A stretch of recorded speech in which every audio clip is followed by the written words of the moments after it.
Buryong-buryong na si Jorim sa kakahintay sa kanyang kuya ni si Endong. Nasa kalagitnaan kasi ito ng pagsusugal pero kailangan na niya itong pauwiin para kumain. Sa pagiging adik na kasi ni Endong sa sugal, napapabayaan na nito ang sarili. Bagay na kinababahala naman ni Jorim.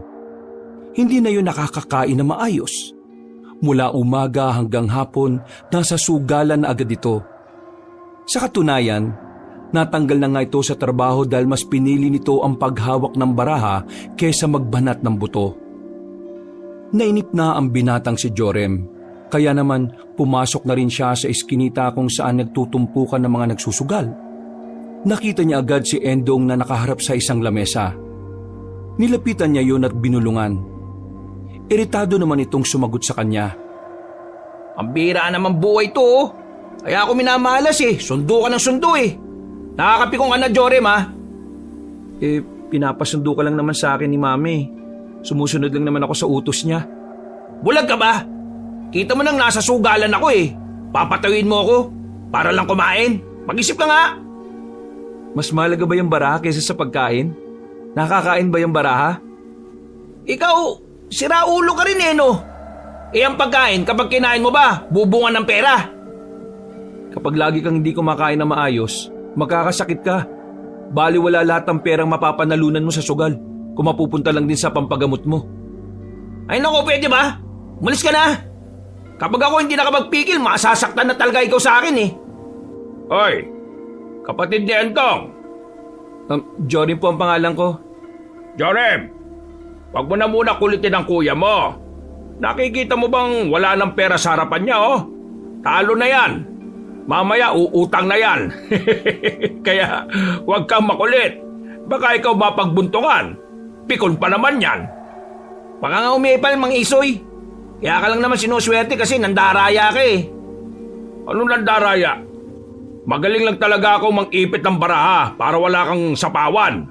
Anong daya ron? Pandaraya yung ginagawa mo. Na kahit hindi naman ako ang hitter hindi mo binibigyan ng magandang baraha. Diyos ko, Ginoo ka. Kalabang kita Bakit naman kita bibigyan ng magandang baraha?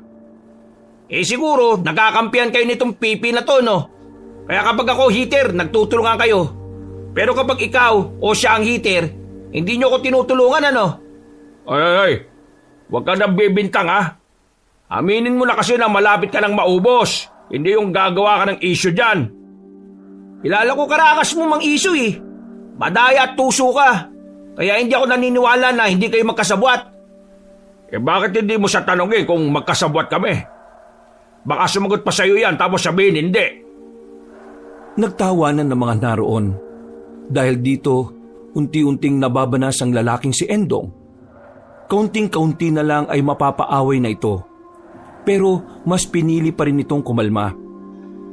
Tara na, ituloy na lang natin to. Dami mo pang sinasabi. Ayoko na.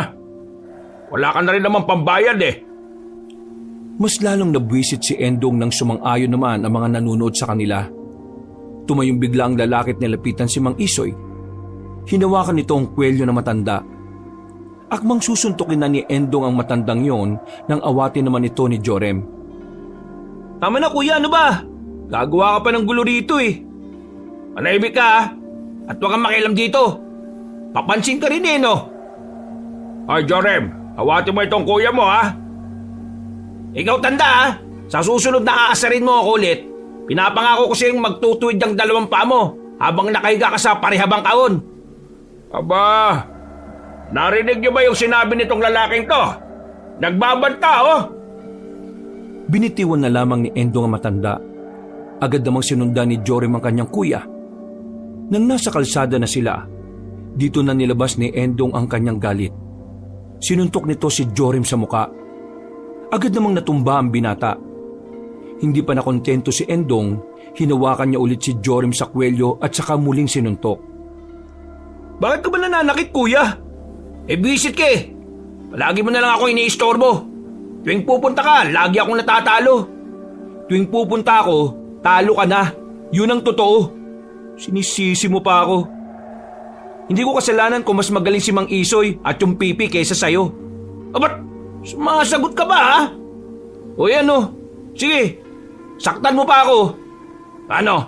Susumbong ka kay mama? Laki-laki mo ng tao, sumbongero ka kay mama? Ikaw nga, laki-laki mo ng tao, palamunin ka pa rin eh. Ano sinabi mo? O bakit? Hindi ba totoo? 6 na buwan ka nang walang trabaho at palamunin ka sa bahay. Kaming dalawa ni mamang nagpapakahirap sa bahay habang ikaw, extra ka lang sa trabaho para may pangsugal ka. Uuwi ka lang para kumain at matulog. O ba't tarantado ka mali? Ay. Sira ulo ka. Sinasaktan mo na naman tong kapatid mo ah. Lumapit sa kanila si Mang Norman. Kilala itong basagulero sa kanila noon pa. Lagi itong nakaubad para ipakita ang naglalaki ang tattoo sa katawan. Dahil sa presensya ni Mang Norman, tila natunaw ang tapang ni Endong. Nung nakaraan nakita kitang sinapak mo itong si Jorem. Tapos ngayon sinasapak mo na naman. Bakit ka ba nananakit ha? Maangas na nilapitan ni Mang Norman ang binatang si Endong. Nagulat na lamang ito nang biglang humataw ang palad na matanda sa kanyang pisngi. Kilala mo ako, Endong. Ako lang ang maangas sa lugar natin. Ayoko nakakakita ng ganyang ugali mo, ha? Sa susunod na malaman kong ginaganito mo kapatid mo, hindi lang sampal na matatanggap mo. Hindi na nagsalita pa si Endong. Tumingin lang ito ng masama at saka naglakad na rin palayo. Sira ulo kung makatingin akala mo talagang papalag eh. Ikaw, bakit naman hindi ka lumalaban sa tarantado mong kuya? Lalaban ako di parang sinabi ko rin na mas mababa pa ako sa kanya. Hindi naman porke pumatol ka bababa ng halaga o dignidad mo bilang tao. Minsan, mas tumataas ang tingin sa atin ng mga tao kapag nakikita nilang kaya nating ipagtanggol ang sarili natin. Kaya ba ganyan kayo? Hindi. Matagal na akong ganito. Huwag mo akong intindihin. Ang intindihin mo ang sarili mo. Pero maraming salamat. Akala ko talaga dati, basagulero at salot ka rin sa lugar na to eh. May katinoan din pala yung isip mo. Aba, mapanghusga ka rin kasi. Porque maraming tattoo sa katawan, akala mo na walang naidudulot na matino. Kung alam mo lang kung ano ako noon, baka magulat ka na iba ako ngayon. Sige na, umuwi ka na. Isumbong mo sa nanay mo ang ginawa ng kuya mo at sabihin mo rin na nasampal ko siya. Umuon na lang ang binatang si Jorem. Nagmamadali na siyang umuwi sa bahay nila. Nang dumating siya roon, inabutan niyang nagbubunganga na ang kanyang ina na si Aling Mona. Wala ka na talagang ginawang maganda rito sa pamilya natin. Mula nang mawalan ka ng trabaho, lahat na lang ay inasa mo sa amin. Anong klaseng tao ka ba? Puro ka na lang sugal. Wala ka namang napapala. Uuwi ka pa rin naman dito ng talunan at walang pera. Ma, pwede ba? Nagtalo na kami ni Jorem. Huwag ka nang dumagdag. Hindi ka na nahiya sa kapatid mo. Yung kapatid mo, kahit hindi nakapagtapos ng high school yan, kumakayod, nadiskarte. Nagtitinda ng taong sa umaga hanggang tanghali para lang makatulong. Eh ikaw, wala! Nga! Pwede mong manahimik na nga kayo? O ano? Mananakit ka na? Ano? Man naman kasi, wag nyo na akong sermonan. Lalo lang ako naiirita eh. Kung alam ko lang na mababaliw ka sa sugal, di sana si Jorem na lang ang iginapang ko sa pag-aaral.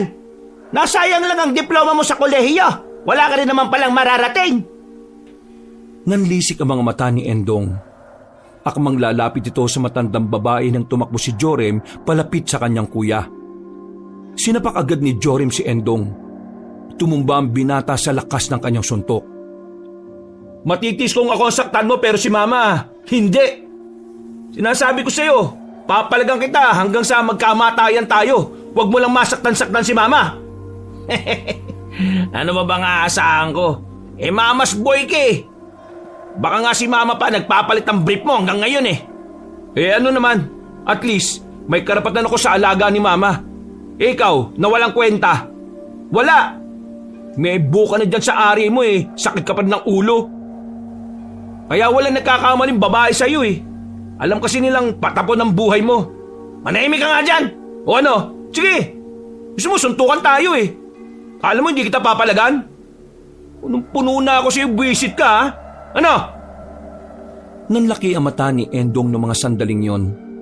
Hindi nito inakalang sasabog ng gano'n ng kanyang kapatid. Kaya umiwas na lang ito sa kanila. Hayaan mo na. Huwag mo nang patulan. Naiinis na ako dyan kay kuya eh. Akala mo naman inaapi siya. Hayaan mo na lang muna. Ang mabuti pa, puntahan mo na lang si Isoy. Singilin mo yung utang niyang 100 sa akin nung nakaraan pa yon. Umutang sa'yo yon? Ah, ang kulit-kulit nung nakaraan kaya pinautang ko na.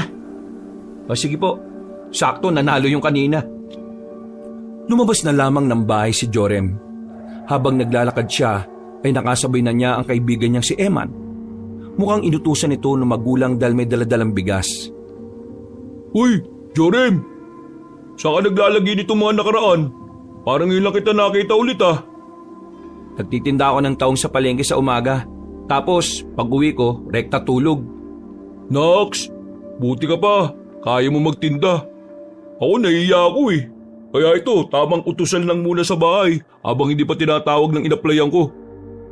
Saan ka ba pupunta ngayon? Kinamang Isoy, maniningil. Naku, asa ka pang bayaran ka. Nanalo yung kanina sa Tong It. Natalo si Kuya Endong. Kaya may pera yun sigurado. Lagi na lang talo kuya mo eh no? Di naman kasi magaling magsugal eh. Ewan ko ba dun? O paano? Ligo na ako dito ha. Dito na lamang Isoy eh. Tumango na lamang si Eman. Nagmamadaling maglakad si Jorem nang makarating na siya sa bahay ng matandang sugarol. Inabutan niya yung nasa bakuran, nag-iihaw ng 4 na bangus. Mang Isoy! Bakit? Nandito ka ba para bawiin yung natalong pera ng kuya mo? Hindi o. Nandito ako para singilin ko yung utang mo kay mama, yung 100. Ay, pambihirang buhay to. O na, o talaga si Mona hindi makalibot eh. Lumapit ang matandang si Mang Isoy. Nagbigay agad dito ng 100. Aalis na sana si Jorem na mapansing may nakasilip na bata sa may pintuan. Oh, sino yung batang yan, Mang Isoy? Apo ko yan, pinapalaga. Ikaw, chismoso ka rin Umalis ka na nga. Init ng ulo kahit may pera. Bago maglakad paalis ang binata, pasimple niya pang nilingon ng bata. Nakatingin din yon sa kanya na parang maiiyak. Sa hindi malamang dahilan, bigla na lamang nakaramdam ng awa si Jorem. Pakiramdam niya kasi, nangingi sa kanya ng tulong ang batang yon para makalabas. Kawawa naman yung bata. Si Mang Isoy pa talaga naging lolo niya. Bumuntong hininga na lamang ang binata at nagpatuloy na rin umuwi. Makalipas pa ang maraming araw, ganun at ganun pa rin ang sistema ni Jorem. Tinda ng taong sa umaga hanggang tanghali at pag-uwi, mag-aasikaso siya sandali at matutulog. Kung minsan nga, nababagot na rin siya sa buhay niya. Pero wala naman siyang magagawa. Kailangan niyang tulungan ng kanyang ina. Wala rin naman kasi siyang aasahan sa kanyang Kuya Endong, na sa mga sandaling yon, hindi pa rin tumitigil sa sugal. Isang gabi, umuwi na naman ng bahay si Endong. Pero masaya ito. Malapad ang ngiti. Nagtataka silang mag-ina kung bakit. Mga ilang sandali lang, bigla na lamang itong nagabot ng pera pambayad ng kuryente at tubig. Ano ito? Ma, pera yan. Alam ko, para saan ito at saan ito nanggaling? Pambirang nagtanong pa kung saan galing. Malamang sa sugal. Nanalo ko eh, kaya yan. Pambayad ng tubig at kuryente. Tanggapin mo na ma, para naman may ambag yan. Ay, wala ako sa mood makipag-away, Jorem ha. Good mood ako. Ano ba naman kasi, taob si Mang Isoy sa akin eh. Ako na nga lang ang umayaw eh. Pero nakakapagtaka lang sa siraulong yon. Araw-araw yun may pinapapalit na ginto sa bayan. Yung ginto, kasi laki ng 25. Si Isoy, laging may ginto? Oo, kaya laging may perang pansugal. Iniisip ko nga eh, saan kaya nakuha ng ginto yung lokong yun? Basta, wala na akong pakialam. Ang malaga, araw-araw ko siyang tatalunin. Sige na, kumain ka na lang dyan. Dami mong daldal eh. Tapos na akong kumain sa labas. Mas masarap ang kinain ko kaysa dyan. Umalis na lamang si Endong at pumasok na sa kwarto nito. Naiwang napapailing na lamang si Aling Mona at Jorem. Dakong 10:00 ng gabi, Lumabas ng bahay si Jorim para kumuha ng tuyong sanga sa boundary ng gubat at ng kanilang lugar. Tahimik lamang siyang naglalakad ng mga sandaling yon. Nang madaanan niya ang bahay nila Mang Isoy, narinig niyang umiiyak ang batang kasama nito. Sa hindi naman mapaliwanag na dahilan, bigla na lamang nilamon ng kuryosidad ang binatang si Jorim. Pasimple siyang lumapit doon para malaman kung ano ang ginagawa ni Mang Isoy sa bata. Tama na po. Pagod na po kung sundin ang gusto ninyo. Nangihina na po ko eh. No ka ba? Yun nga lang ang ambag mo sa akin eh. Ayaw mo pa. Anong tingin mo? Libre tira mo sa akin? Hindi ah. Ikaw ang lumapit dito sa bahay ko. Ikaw ang nakiusap na makitira, hindi ba? Gumawa ka ng paraan para makabawi ka naman sa akin. Pero bata pa lang po ko eh. Wala po akong magagawa. Anong walang magagawa? Meron ka magagawa. Yung ginto. Bigyan mo lang ako ng bigyan ng ginto palagi. Yun ang ambag mo. Hindi ko po pwedeng gawin lagi yun eh. Ako naman po mapapahamak. Hindi po ba kayo naawa sa akin? Ay naku naman. Malamang naawa ako sa iyo. Pero kawawa rin naman ako kapag wala akong pera. Parang mamamatay ako kapag hindi ako nakapagsugal eh. Hindi pwedeng hindi ko mabawi kay Endong lahat ng lalustay ko ngayong araw. Magito, makinig ka ha. Kapag binigyan mo ulit ako ng ginto bukas, bibigyan kita ng bagong damit. Ayos ba yon? Pero pinapasukan na po ng lamig ang katawan ko, Mang Isoy. Naku naman. 10 minuto lang naman eh. Sige na, matulog ka na. Bukas maaga pa tayo. Huwag ka nang umiyak. Wala ka na rin namang mapupuntahan kundi dito lang eh. Nagmamadaling tumakbo palabas ng bakuran si Jorim nang maramdaman niyang papalabas na ng bahay ang matanda. Nang makalayo na siya, saka siya tumigil. Sabi niya apo niya yung bata. Bakit Mang Isoy tawag sa kanya? Apo niya ba talaga yun? O hindi naman niya yung kaano-ano? At sa bata siya kumukuha ng ginto? Inuutusan niya yata yung bata na kumuha ng ginto eh. At ano yung sinasabing bababad sa tubig ng 10 minuto? Nakakapagtaka talaga oh. Hanggang sa makakuha na ng maraming kahoy na tuyo si Jorim ay hindi pa rin yun nawawala sa isipan niya. Pakiramdam niya kasi may ginagawa talagang iligal ang matandang si Isoy. Kinaumagahan ay iniisip niya pa rin ang bagay na yun. Pero mas pinili niyang hindi na muna sabihin sa kanyang ina ang mga narinig niya. Hanggat hindi pa siya sigurado, hindi niya yon ipapaalam sa iba. Oh, dito ka pala nagtitinda pre? Pabili ng 1 kilo. Ay, hindi. Gawin mo ng 2 para may benta ka na kaagad na malaki. Napangiti si Jorim nang biglang lumitaw ang kaibigan niyang si Eman. Talagang hinanap siya nito para lang bumili sa kanya. 2 kilo? Sigurado ka ba? Baka naman 1 kilo lang pinabibili sa iyo ah. No ka ba pre? Pera ko to no? Kaya walang problema. Oh sige, sabi mo eh. Pre, di ako natanggap eh. Salin? Dun sa ina-applyan mo? Oo pre, di ako natanggap. Pero ayos lang. Magbabackout din naman ako kahit matanggap ako eh. Eh bakit naman? May natanggap kasi akong balita sa dating nagtrabaho sa factory na yun, pre. Sa likod daw ng factory na yun, may namumugad daw na aswang. Yung mga aswang daw na yun, sila yung dahilan kung bakit may mga nawawalang factory worker dun. Teka sandali ah. Aswang? Sigurado ka ba? Hindi ko pa sigurado kung legit yung kwento. Pero pre, nagme-make sense kasi lahat. Basta, kwento ko sa'yo kapag tayong 2 na lang. Baka may makarinig sa akin dito, isipin pa nila baliw ako. O sige, mukhang maganda yung mga sasabihin mo eh. Maraming salamat nga pala ulit sa pagbili ah. Matapos ang ilang oras na pagtitinda ng tahong sa palengke, ay nagkaroon na rin ng oras ang binatang si Jorim para makapagpahinga. Nauna siyang umuwi sa bahay nila nang maubos na ang tinitinda niya. Naiwan naman ang kanyang ina roon dahil mas marami yung ibinebenta. Habang naghahanda na ng kanilang pananghalian, dumating ang binatang si Eman. Talagang hindi ito matatahimik hanggat hindi nito na ikukwento ang lahat ng kanyang nalalaman. Sinimulan ni Emma ng kanyang kwento at habang nagluluto, nakikinig lang din naman ang binatang si Jorem. So, mga aswang nga talaga ang gumawa nun. Oo pre, kamag-anak na ng mga biktima nagsasabi eh. Kakilala ko nga di ba yung tsuhin ng isang namatay? Hindi naman sa... hindi ako naniniwala ah. Pero pre, mas maganda pa rin kasi na makita mo sa akto no? Eh yun nga rin. Kaya minsan parang gusto ko na lang ding hanapin yung mga aswang na yun eh. Para man lang ba magkaroon ako ng katahimikan? Baliw, wag na. Kasi kung totoo man yan, siguradong delikado ka dyan. Manahimik ka na lang dito sa atin at maghanap ka na lang ng ibang trabaho. May tinapos ka naman kaya madali ka lang makakakuha. Ay nako, saka na nga muna yung trabaho na yan. Ay, meron pa pala akong kwento pre.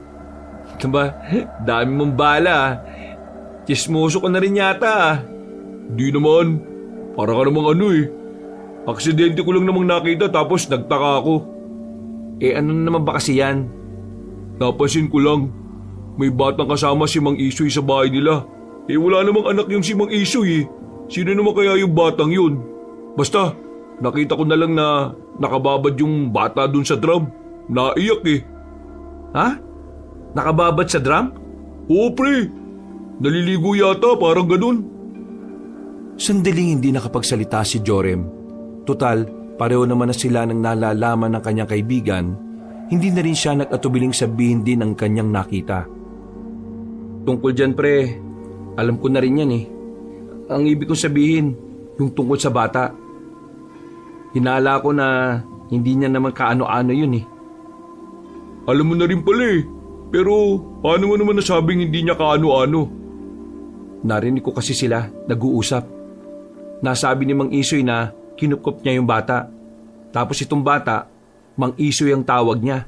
Eh di ba dapat lolo o kaya papa kung talaga magkamag-anak sila? Pwede rin naman tiyo. Tapos parang nagmamakaawa yung bata eh. Ang sabi lang ni Mang Isoy, tulungan siya para magkapera siya pang sugal. 10 minuto lang naman daw ang itatagal niya sa tubig. Siguro pinasisisid niya kung saan. Ang sabi kasi, bigyan siya ng ginto ng bata. At parang ilang beses na nila itong ginagawa. Kaya pala sabi rin ng mga kapitbahay namin, nakakapagtaka na si Mang Isoy lagi nagpupunta sa bayan para magpapalit ng pera para sa ginto. Nako, yan din ang sinabi ni Kuya kagabi. Eh paano kung i-report na natin sa barangay hall? Huwag na muna tayo makialam. Hindi pa naman tayo sigurado kung sino ba ang batang yun eh. Yan mo na muna. Ay, siya nga pala. May gagawin ka ba mamaya? Ha? Eh, wala naman. Bakit? May pupuntahan ka ba? Diyan lang naman sa gubat. Mangunguha lang ako ng mga sanga. Dami naming ilalagang kamoting kahoy mamayang gabi. Ilalako bukas ni Mama. O sige, sama kita. Wala pa naman din ako masyadong ginagawa eh. Nang maluto na ang sinasalang ni Jorem, ay doon na rin niya pinakain si Eman. Tutal, magpapatulong naman siya ritong maghakot ng mga ibang gagatong nila. Maya-maya pa, lumarga na rin sila. Dakong 2:00 na noon at medyo makulimlim pa ang ulap. Noong mga sandaling yon, mahina lang ang boses nilang nag-uusap. May mga usap-usapan kasi na kapag nagambala ang mga engkanto sa kagubatan, pinarurusahan nila ang mga taong maiingay. Paano kung may aswang dito sa gubat? Anong gagawin mo? Malamang, tatakbo na ako niyan. Bahala ka na sa buhay mo. Uy, pambira namang tao to. Iniwan mo pa ako. Biro lang.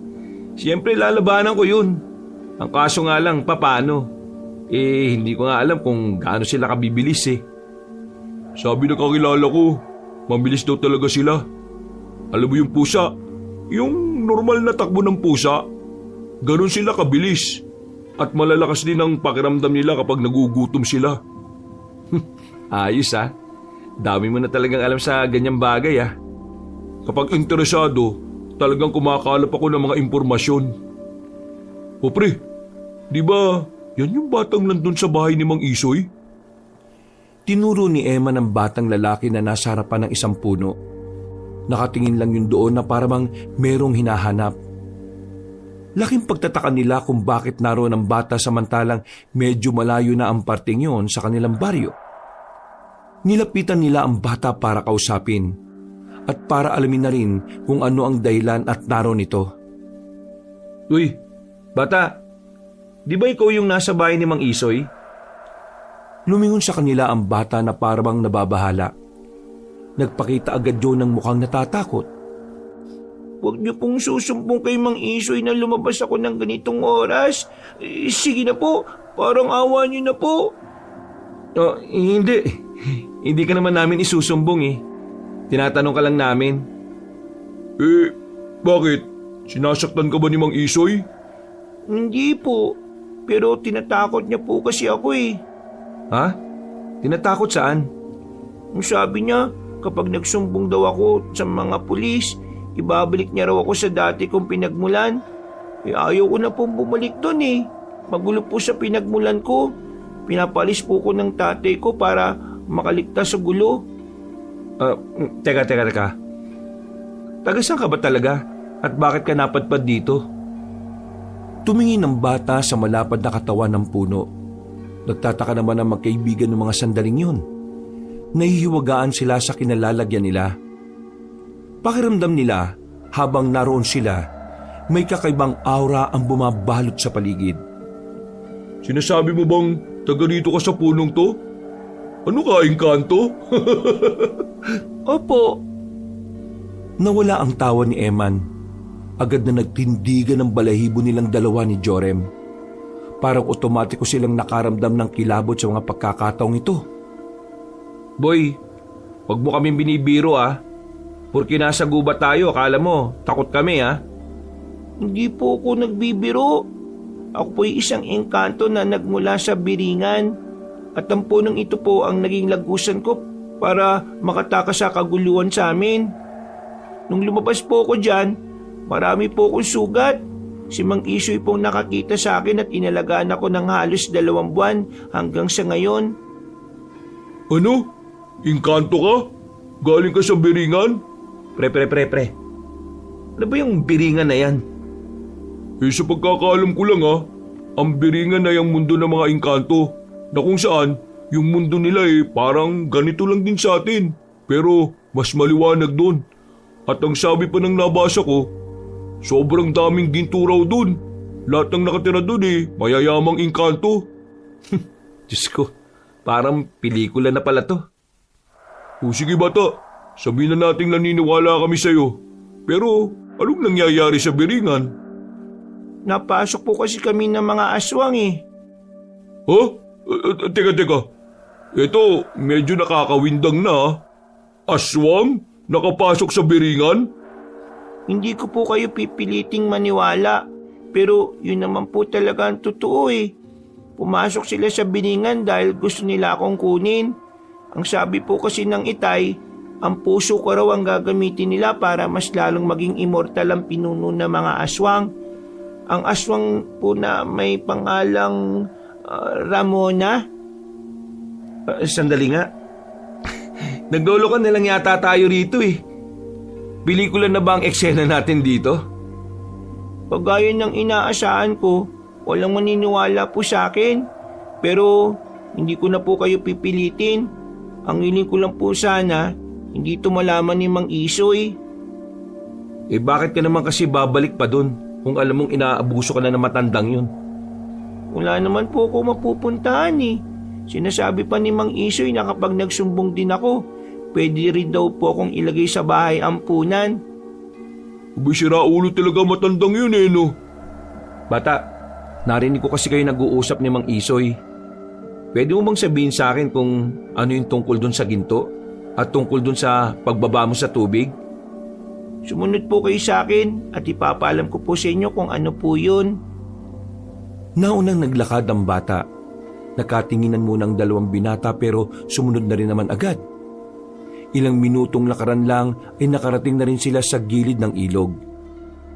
Nakita na lamang nilang lumublob sa tubig ang batang si Magito. Uy, baka naman malunod ka dyan ha? Pre, hanggang tuhod nga lang niya Humiga ang bata sa tubig. Hindi yun umalis. Umupo na lang muna sa batuhan ng dalawa at tinintay matapos ang 10 minuto. Mga ilang sandali lang, tumayo na rin ang batang si Magito. Lumapit ito sa kanila. Nagulat na lamang sila nang bigla itong sumuka. At ang suka na yon ay merong kasamang ginto na kasing laki lang ng 25. Nanlalaki ang mga mata ng dalawa dahil hindi nila inakalang yon ang mangyayari. Ang iniisip kasi nila ay baka pinapasisid ni Mang Isoy ang bata kung saang may ginto. Ganito po ang ginagawa sa akin ni Mang Isoy. Ibababad niya po ako ng 10 minuto sa tubig para sumuka po ako ng ginto. Pero hindi ko po ito araw-araw nagagawa kasi pwede po akong mamatay kapag palagi. Biglang nanghina ang bata. Muntikan na itong mabagok sa batuhan. Buti na lamang ay nasalo ito ni Eman. Pre, anong gagawin natin dito? Gagi, baka may makakita sa atin at isipin pang may ginawa tayong masama dito sa bata. Oo, huwag kang magpanik. Bitbitin mo na muna yan. Oh, etong damit ko. Ipamunas mo na muna sa katawan niya. Ay naku, Diyos ko naman oh. Totoo pala talaga. Wawa naman tong batang to. Noong mga sandaling yon, ay tuluyan ng naniwala ang magkaibigan na engkanto nga ang batang si Magito. Habang walang malay ang bata, nakita kasi nila ang ilang marka sa likuran nito na hindi naman mukhang tato. Para yung peklat na marka ng isang angkan. Dinala nila ang bata sa mas liblib na lugar para walang makakita sa kanila. Mainit pa naman nung sandaling yon kaya binilad nila ang suot ng bata. Tanging ang damit na lang muna ni Jorim ang pinasuot nila. Anong gagawin natin ngayon sa batang yan, pre? Wawa naman oh. Inaabuso nung sugarol na matanda.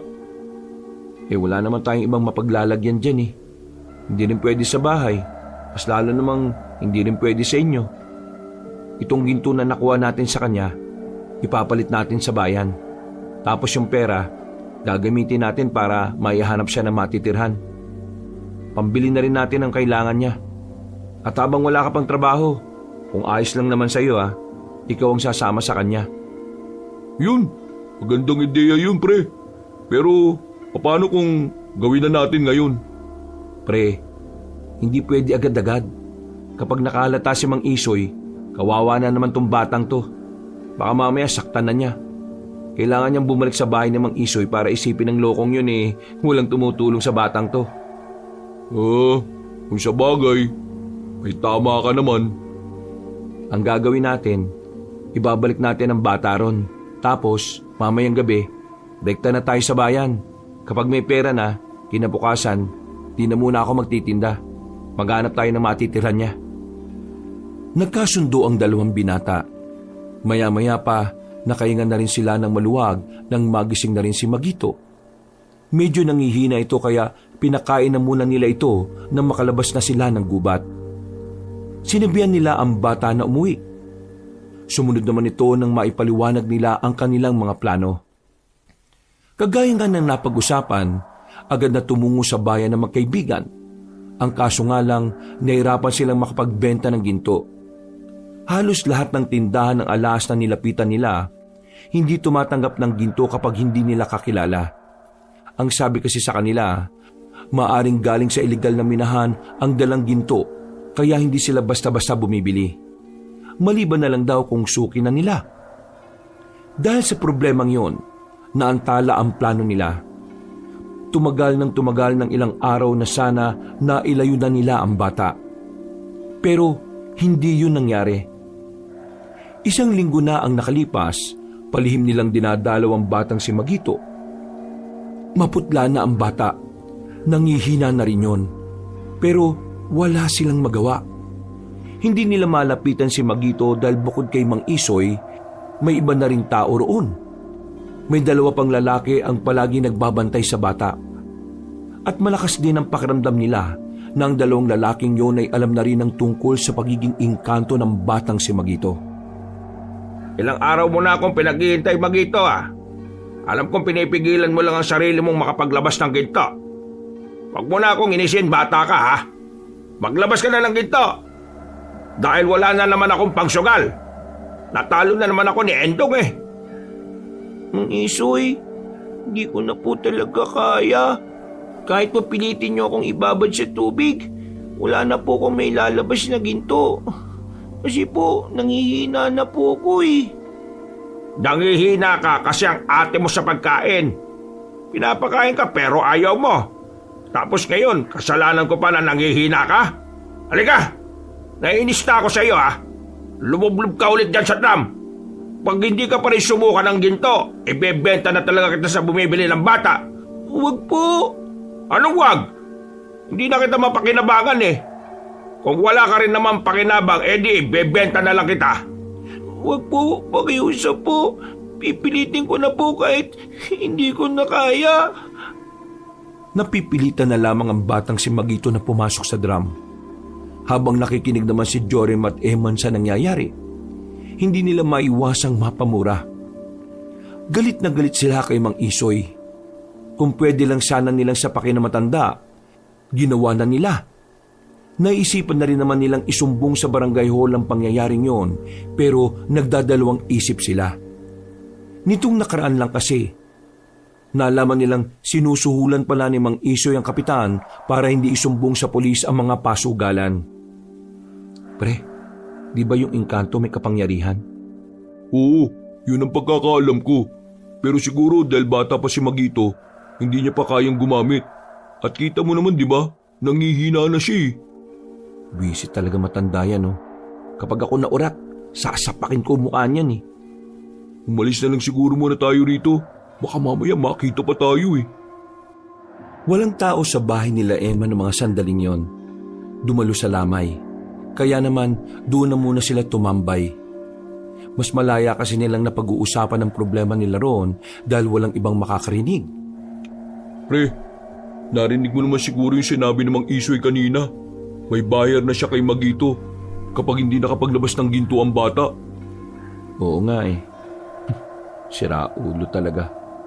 Dapat mapigilan natin yon kung sakaling mabigo si Magito ngayong gabi. Kapag naibenta na siya sa iba, mas mahirapan na tayo matulungan siya.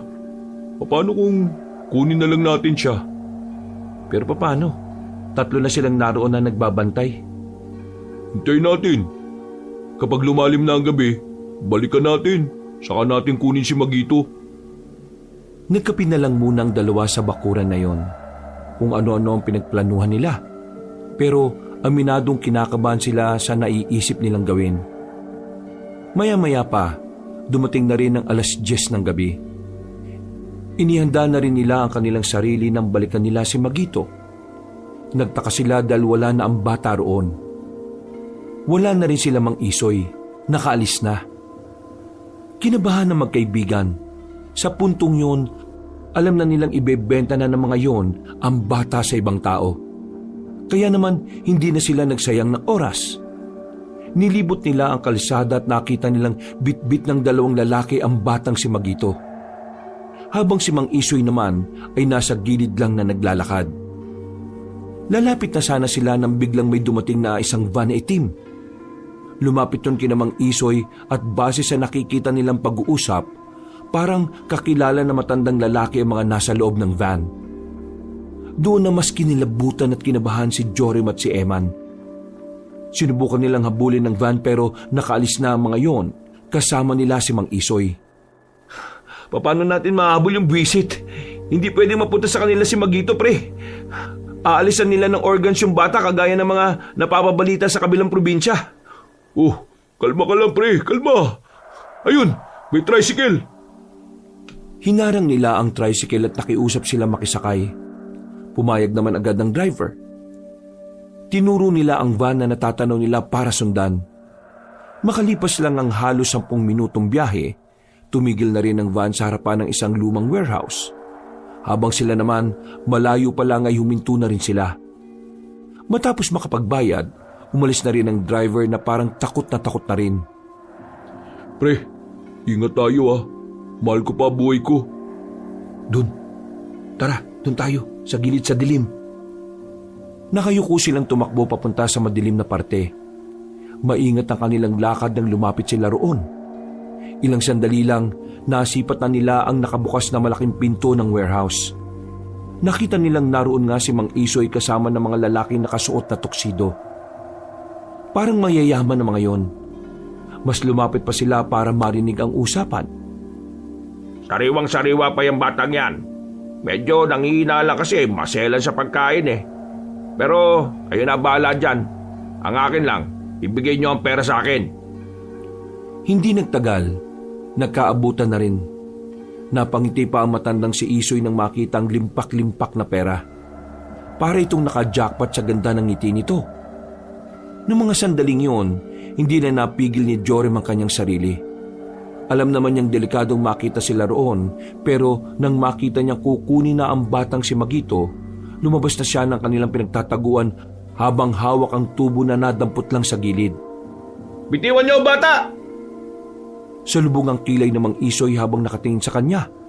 Nagtataka, nalilito kung papaanong nakarating siya roon. Ah, ikaw yung kapatid ng madayang si Endong, di ba? Anong ginagawa mo rito? Ikaw matanda ka, wala kang puso. Paano mo kinakayang ibenta ang batang yan sa ibang tao? Para lang sa pera? Sa sugal? Magsisinungaling ako kapag sinabi ko hindi. At saka, ano ba pakialam mo? Bakit? Magsusumbo ka sa mga polis? Sigurado ko ba na pagtapos mong magbida-bida ngayon makakalabas ka pa? Kita mo itong mga lalaki naka-base formal. Papatayin ka ng mga yan. Kaya kung ako sa'yo, sana hindi ka nalang nakialam eh. Hindi ko kaya makita na inaabuso mong batang yan. Wala na akong pakialam kung ano man ang mangyari sa akin ngayon. Ibalik niyo ang bata kung ayaw niyong magkabasagan tayo ng muka. Aba, tigas din pala ng bungo mo no? Bahala ka! Natigil ang kanilang usapan nang biglang makita nilang nagbago ng anyo ang mga lalaking nakatuksido. Pumangit ang mukha ng mga yon. Humaba ang mga pangil at dila. Nanlaki ang mga mata ni Mang Isoy. Agad-agad yung tumakbo palabas na takot kasamang dalawang nitong kaibigan. Habang si Jorim, nakatayo lang noon ng mga sandaling yon. Hindi niya alam ang gagawin. Pero sa tingin niya, ang nakakaharap niya ngayon ay mga aswang. Bagay na nagpatindig ng kanyang mga balahibo. Diyos ko! Marahang naglakad ang mga aswang palapit sa kanya. Lumambot na rin ang pagkakahawak niya sa tubo sa sobrang takot niya. Hindi rin niya maigalaw ng maayos ang kanyang katawan. Masyado siyang nilalamon ng kanyang emosyon. Akmang lulusob na sa kanya ang mga yon. Napapapikit na lamang siya. Pero laking pagtataka niya nang marinig na merong dumating. Nang idilat niya ang kanyang mga mata, nakita niya ang matandang lalaki na puno ng burda ang katawan. Ang daming tato. Isang tao lang ang kilala niyang ganon. Nang masiguro niyang si Mang Norman ngayon, napanatag ang kanyang kalooban. Kahit na nawiwindang siya kung papaanong kinakalaban na matanda ang mga aswang gamit lang ang 2x2 na kahoy. Mang Norman! Oh, bakit ganyan na itsura mo? Para ka nakakita ng multo ah. Tangkang aalis na ang mga aswang kasama ang bata pero pinagdadadampot ni Mang Norman ang mga bote sa gilid at binato sa mga yon. Asintado si Mang Norman kaya tinamaan ng mga yon. Nabitiwan ng mga aswang ang bata at nagmamadali ng sumakay sa van. Mabilis namang nilapitan ni Mang Norman ang batang si Magito at saka binuhat palapit kay Jorim. Ito ba ang ililigtas ninyo? Ipinasa na matandang si Norman ang bata kay Jorim. Opo, siya nga. Sira ulo kasi yung si Mang Isoy eh. Hindi na niya magatasan tong bata kaya ibebenta niya na lang. Hoy, ikaw. Lumabas ka na dyan. Para kang daga na nagtatago dyan. Jorim, sabihin mo sa akin, ano bang meron dyan sa batang yan at bakit tanda kang isugal ang buhay mo para sa kanya? Naawa lang ako sa kanya kasi inaabuso ni Mang Isoy eh. Ikaw, bakit ang galing niyo pong makipaglaban sa mga yon? Ano ba talaga kayo dati? Ay nako, hindi mo na kailangan malaman. Kung sasabihin ko sa inyo kung anong meron sa bata, sasabihin niyo rin ba sa akin kung ano kayo dati? Bumuntong hininga ang matandang si Norman. Kumamot pa ito sa kanyang ulo at sandaling napailing. O sige, ano bang meron sa batang yan? Kaya yan kinupkop ni Mang Isoy kasi hindi normal na bata si Magito. Isa siyang engkanto na nakalabas daw sa biringan. Ang kwento pa nitong bata, Magulo raw ang biringan dahil pinasok sila ng mga aswang. Kaya ang tatay niya, piniling dalhin siya rito sa mundo natin. Si Mang Isoy ang nakakita sa kanya at kumupkop. Pinagaling siya. Tapos, natuklasan yata ni Mang Isoy na itong si Magito sumusuka ng isang ginto kapag nabababad sa tubig ng halos 10 minuto. Ginawa niya ng ginawa yun sa bata hanggang sa manghina. Yung gintong nakukuha niya kay Magito, yun ang pinangsusugal niya. Anak ng engkanto at galing sa biringan ng batang ito, ganun pala? Bakit parang hindi naman po kayo nagulat? Dahil ang dati kong gawain, umarap sa mga kakaibang nilalang. Isa ng engkanto at aswang. Teka, dati po kayong albularyo? Albularyo, antingero, manunugis, o kung ano pang gusto ninyong itawag. Nakikita niyo mga marka ko sa katawan? Hindi yan basta tato. Lahat yan, may ibig sabihin. Kung dati nga kayong ganon, bakit hindi na ngayon? Sinabi ko na kung ano ko dati. Wala sa usapan na sabihin ko rin ng dahilan kung bakit ako tumigil. Pero maraming salamat pa rin, Mang Norman ha. Kung hindi dahil sa inyo, baka wala na ako. Yung mga katulad mong may bayag ang dapat tinutulungan. Hindi yung mga nagtatago lang. Pambira naman. Bigla naman kasi siyang lumabas Nagulat ako. Siya. Ano bang gagawin niyo sa batang yan? Hahanapan namin siya ng tirahan. Hindi kasi siya pwedeng makuha ng mga aswang Ayon sa bata, yung puso niya ang habol ng mga aswang sa kanya. Kapag nakuha siya ng mga aswang, yung pinunong babae raw ng aswang mas lalakas. Tingin ko, yung kanina, nagkataon lang na naibenta ni Mang Isoy itong bata sa aswang. Buti na lang talaga dumating po kayo. Mang Norman, dati naman pala kayong albularyo, antingero at manunugis. Baka naman po pwede nyo kaming tulungan dito. Kailangan kasi namin makahanap ng ligtas na lugar Oo nga po, Mang Norman. Wala kaming ibang pwedeng lapitan kundi ikaw lang. Ikaw lang ang may nalalaman pagdating sa mga nilalang na yun Matagal ko nang binitiwan ang kanyang gawain. Sinabi ko noon sa sarili ko na hindi na ako ulit papasok sa ganyan. Kaya pasensya na kayo. Magiging siga na lang ako sa lugar natin kaysa sumabak ulit ako. Kung matagal ka nang umalis sa ganitong gawain, paano mo kami nasundan? Bakit mo kami tinulungan? Nagkataon lang na napadaan din yung tricycle ko rito at nakita ko kayong bumaba. Nakarinig ako ng malalakas na usapan at narinig ko itong si Jorem. Hindi kami naniniwala sa palusot mo, Mang Norman. Pero, sige, hihintayin namin ang desisyon nyo. Pag-isipan niyo pong mabuti. Magtulungan po tayo. Hindi lang naman po buhay ni Magito ang maliligtas pati rin buhay ng iba. Nakakatawa mang isipin pero naniniwala na rin ako sa aswang. Kaya ito, ginagawa ko to.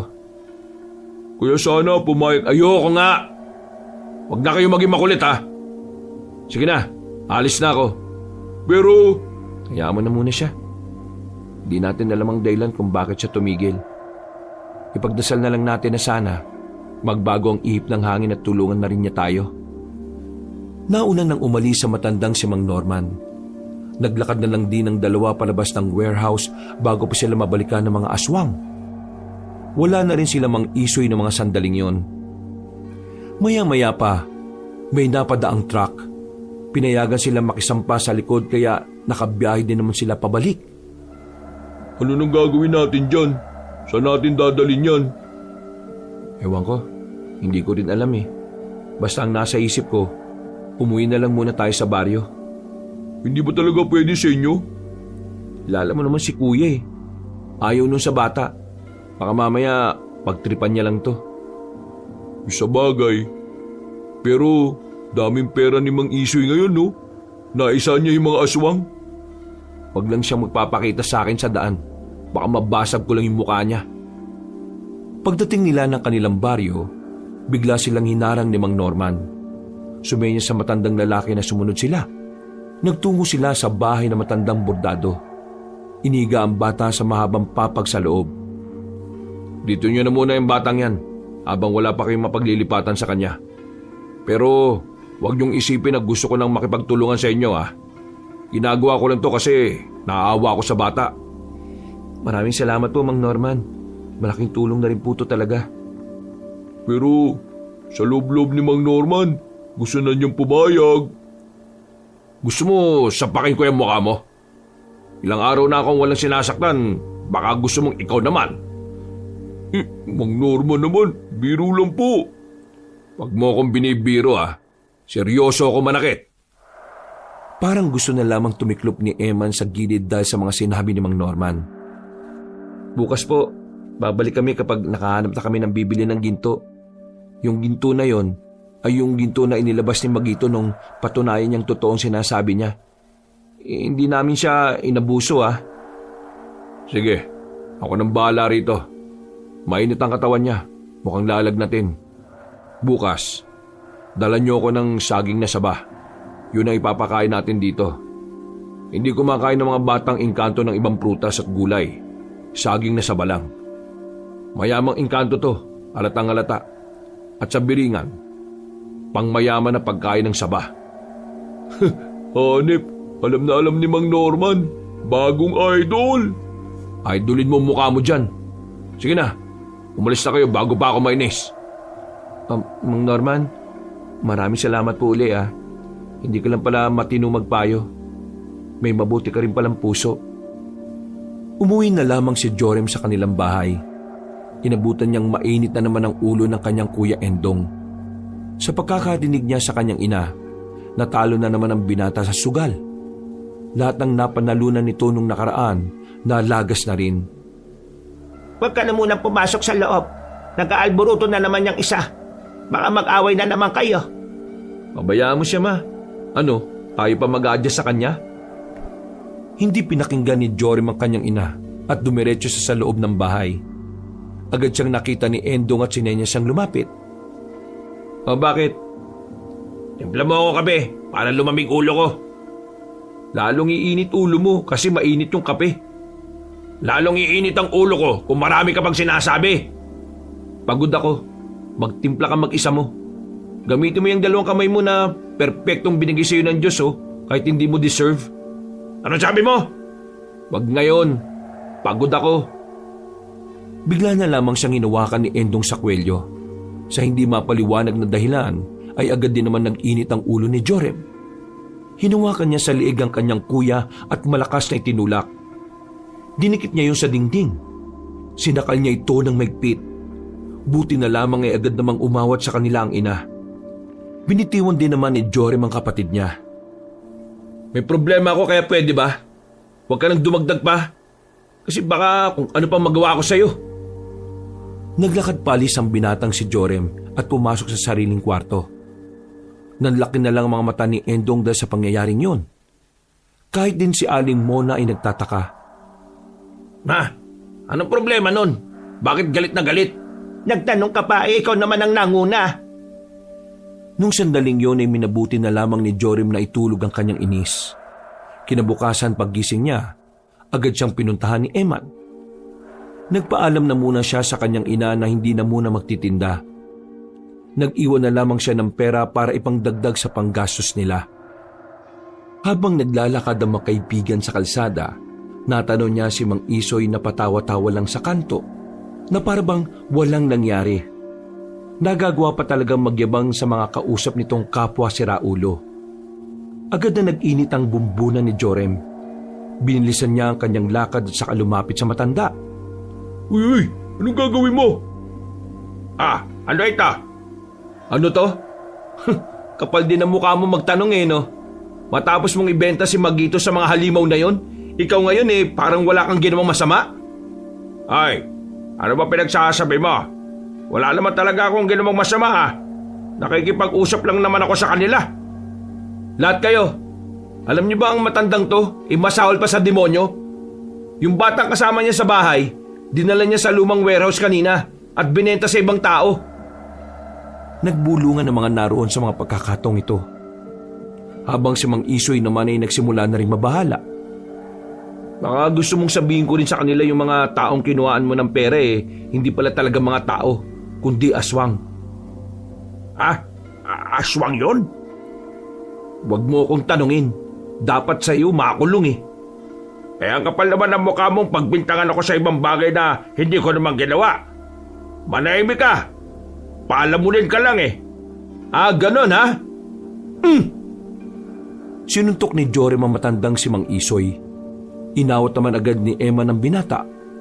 Gulat na gulat naman ang lahat ng matatandang nakakakita. Habang si Mang Isoy naman ay may hiluhilo pa matapos tamaan ng kamao sa muka. Hindi lang yan ang matatanggap mo sa akin sa oras na may gawin ka pang hindi maganda sa bata.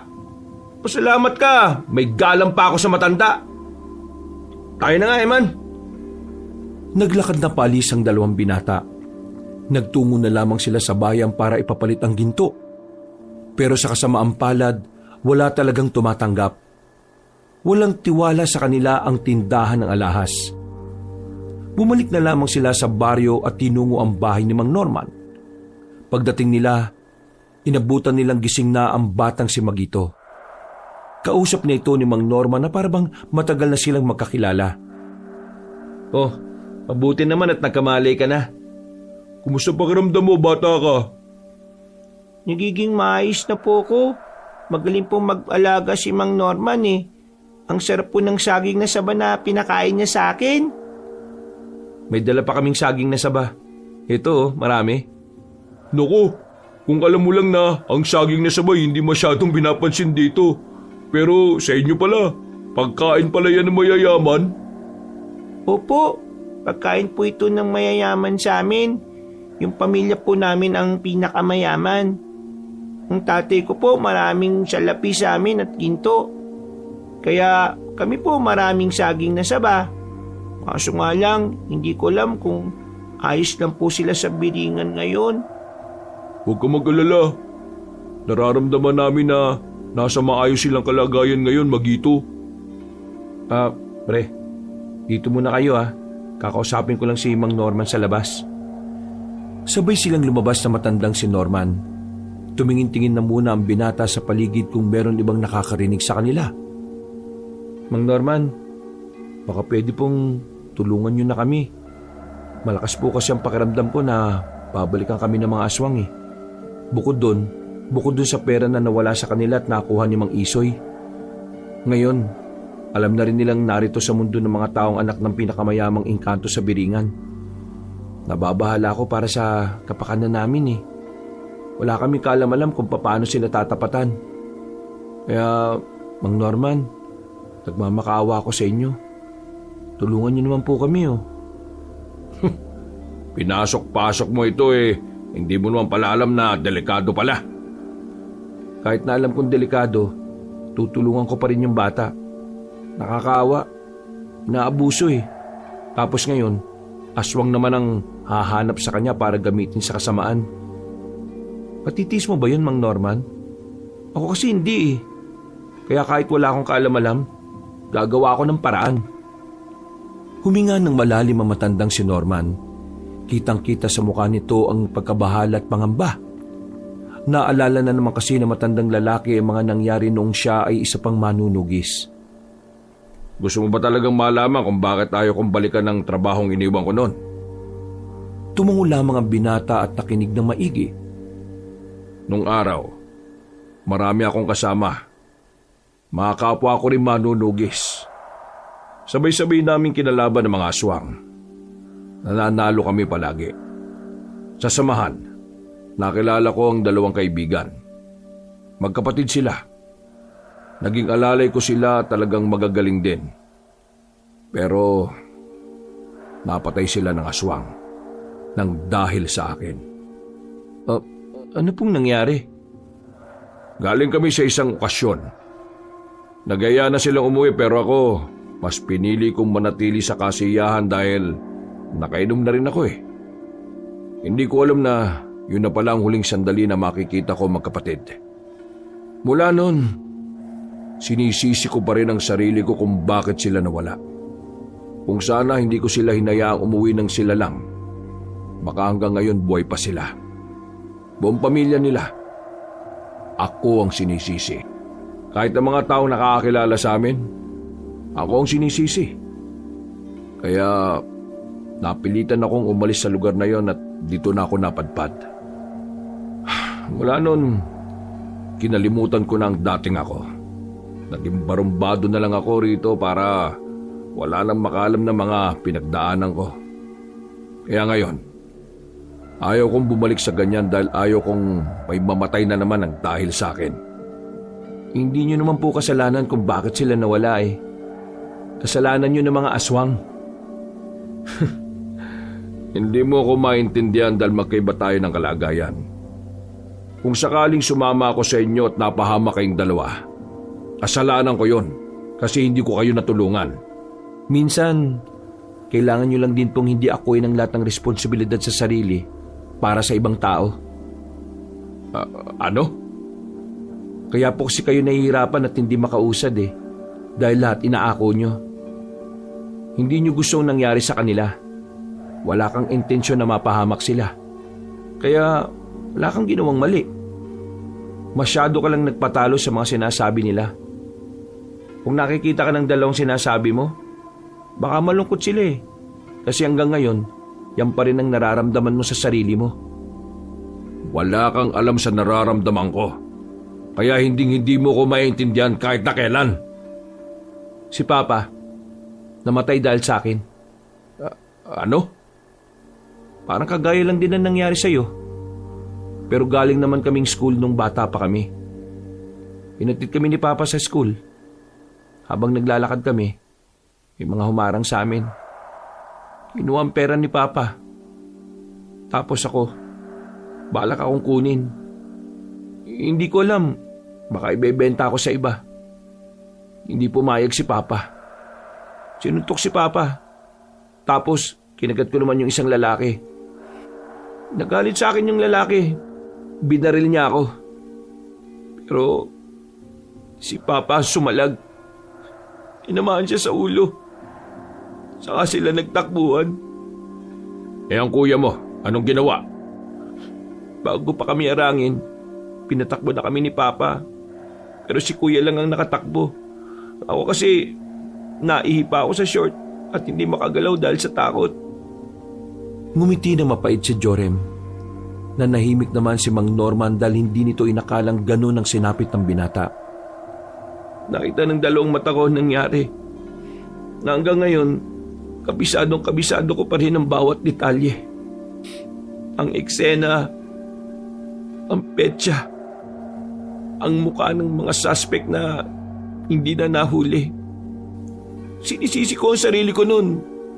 Kasi kung tumakbo agad ako, baka hindi umabot sa ganun eh.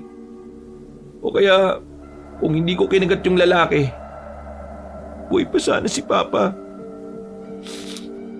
Pero, habang tumatagal, napagtanto ko, wala akong kasalanan.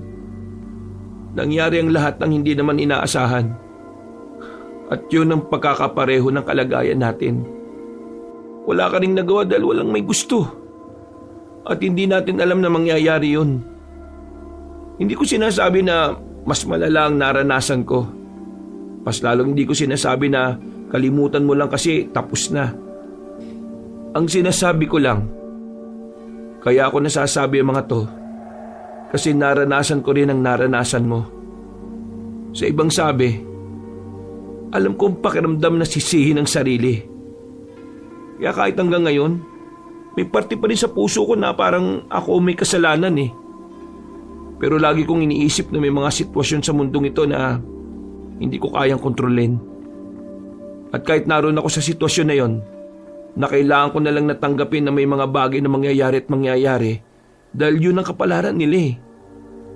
Kaya, kailangan ko na lang makausad. Sandaling namayan niyang katahimikan. Umihip ang malamig na hangin nung hapon na yon. Muli, parang naramdaman na naman ng binata ang mapait na nakaraan na gusto na sana niyang makalimutan. Sige, pag-iisipan ko ito na mabuti. Sana naiintindihan mo na mahirap din para sa akin na balikan ang ginagawa ko dati. Dahil babalik din ang lahat ng masasamang alaala ko. Ginagalang ko ang karanasan niyo, Mang Norman. Hindi kita mamadaliin at hindi kita pipilitin. Kung may desisyon ka na, sabihan mo lang ako. Pero hanggat wala ka pang desisyon, kung ayos lang dito na muna si Magito. Hindi namin mapapalit ang ginto eh. Ayaw kami pagkatiwalaan ng mga nalalapitan namin. O sige, dito na muna ang batang yan.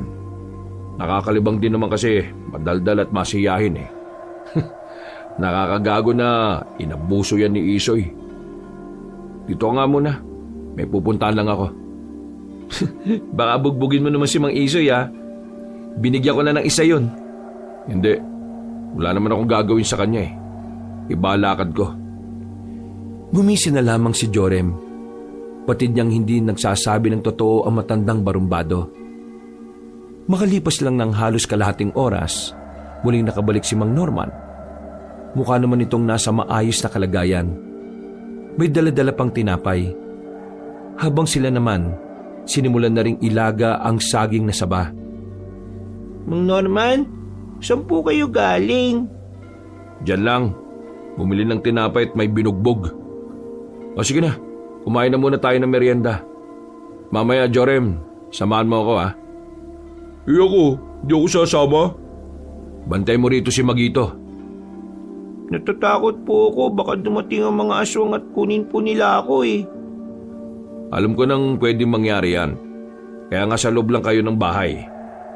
Wala akong pangontra na nilagay dito pero meron akong bagay na nilagay para hindi nila malaman ang presensya mo.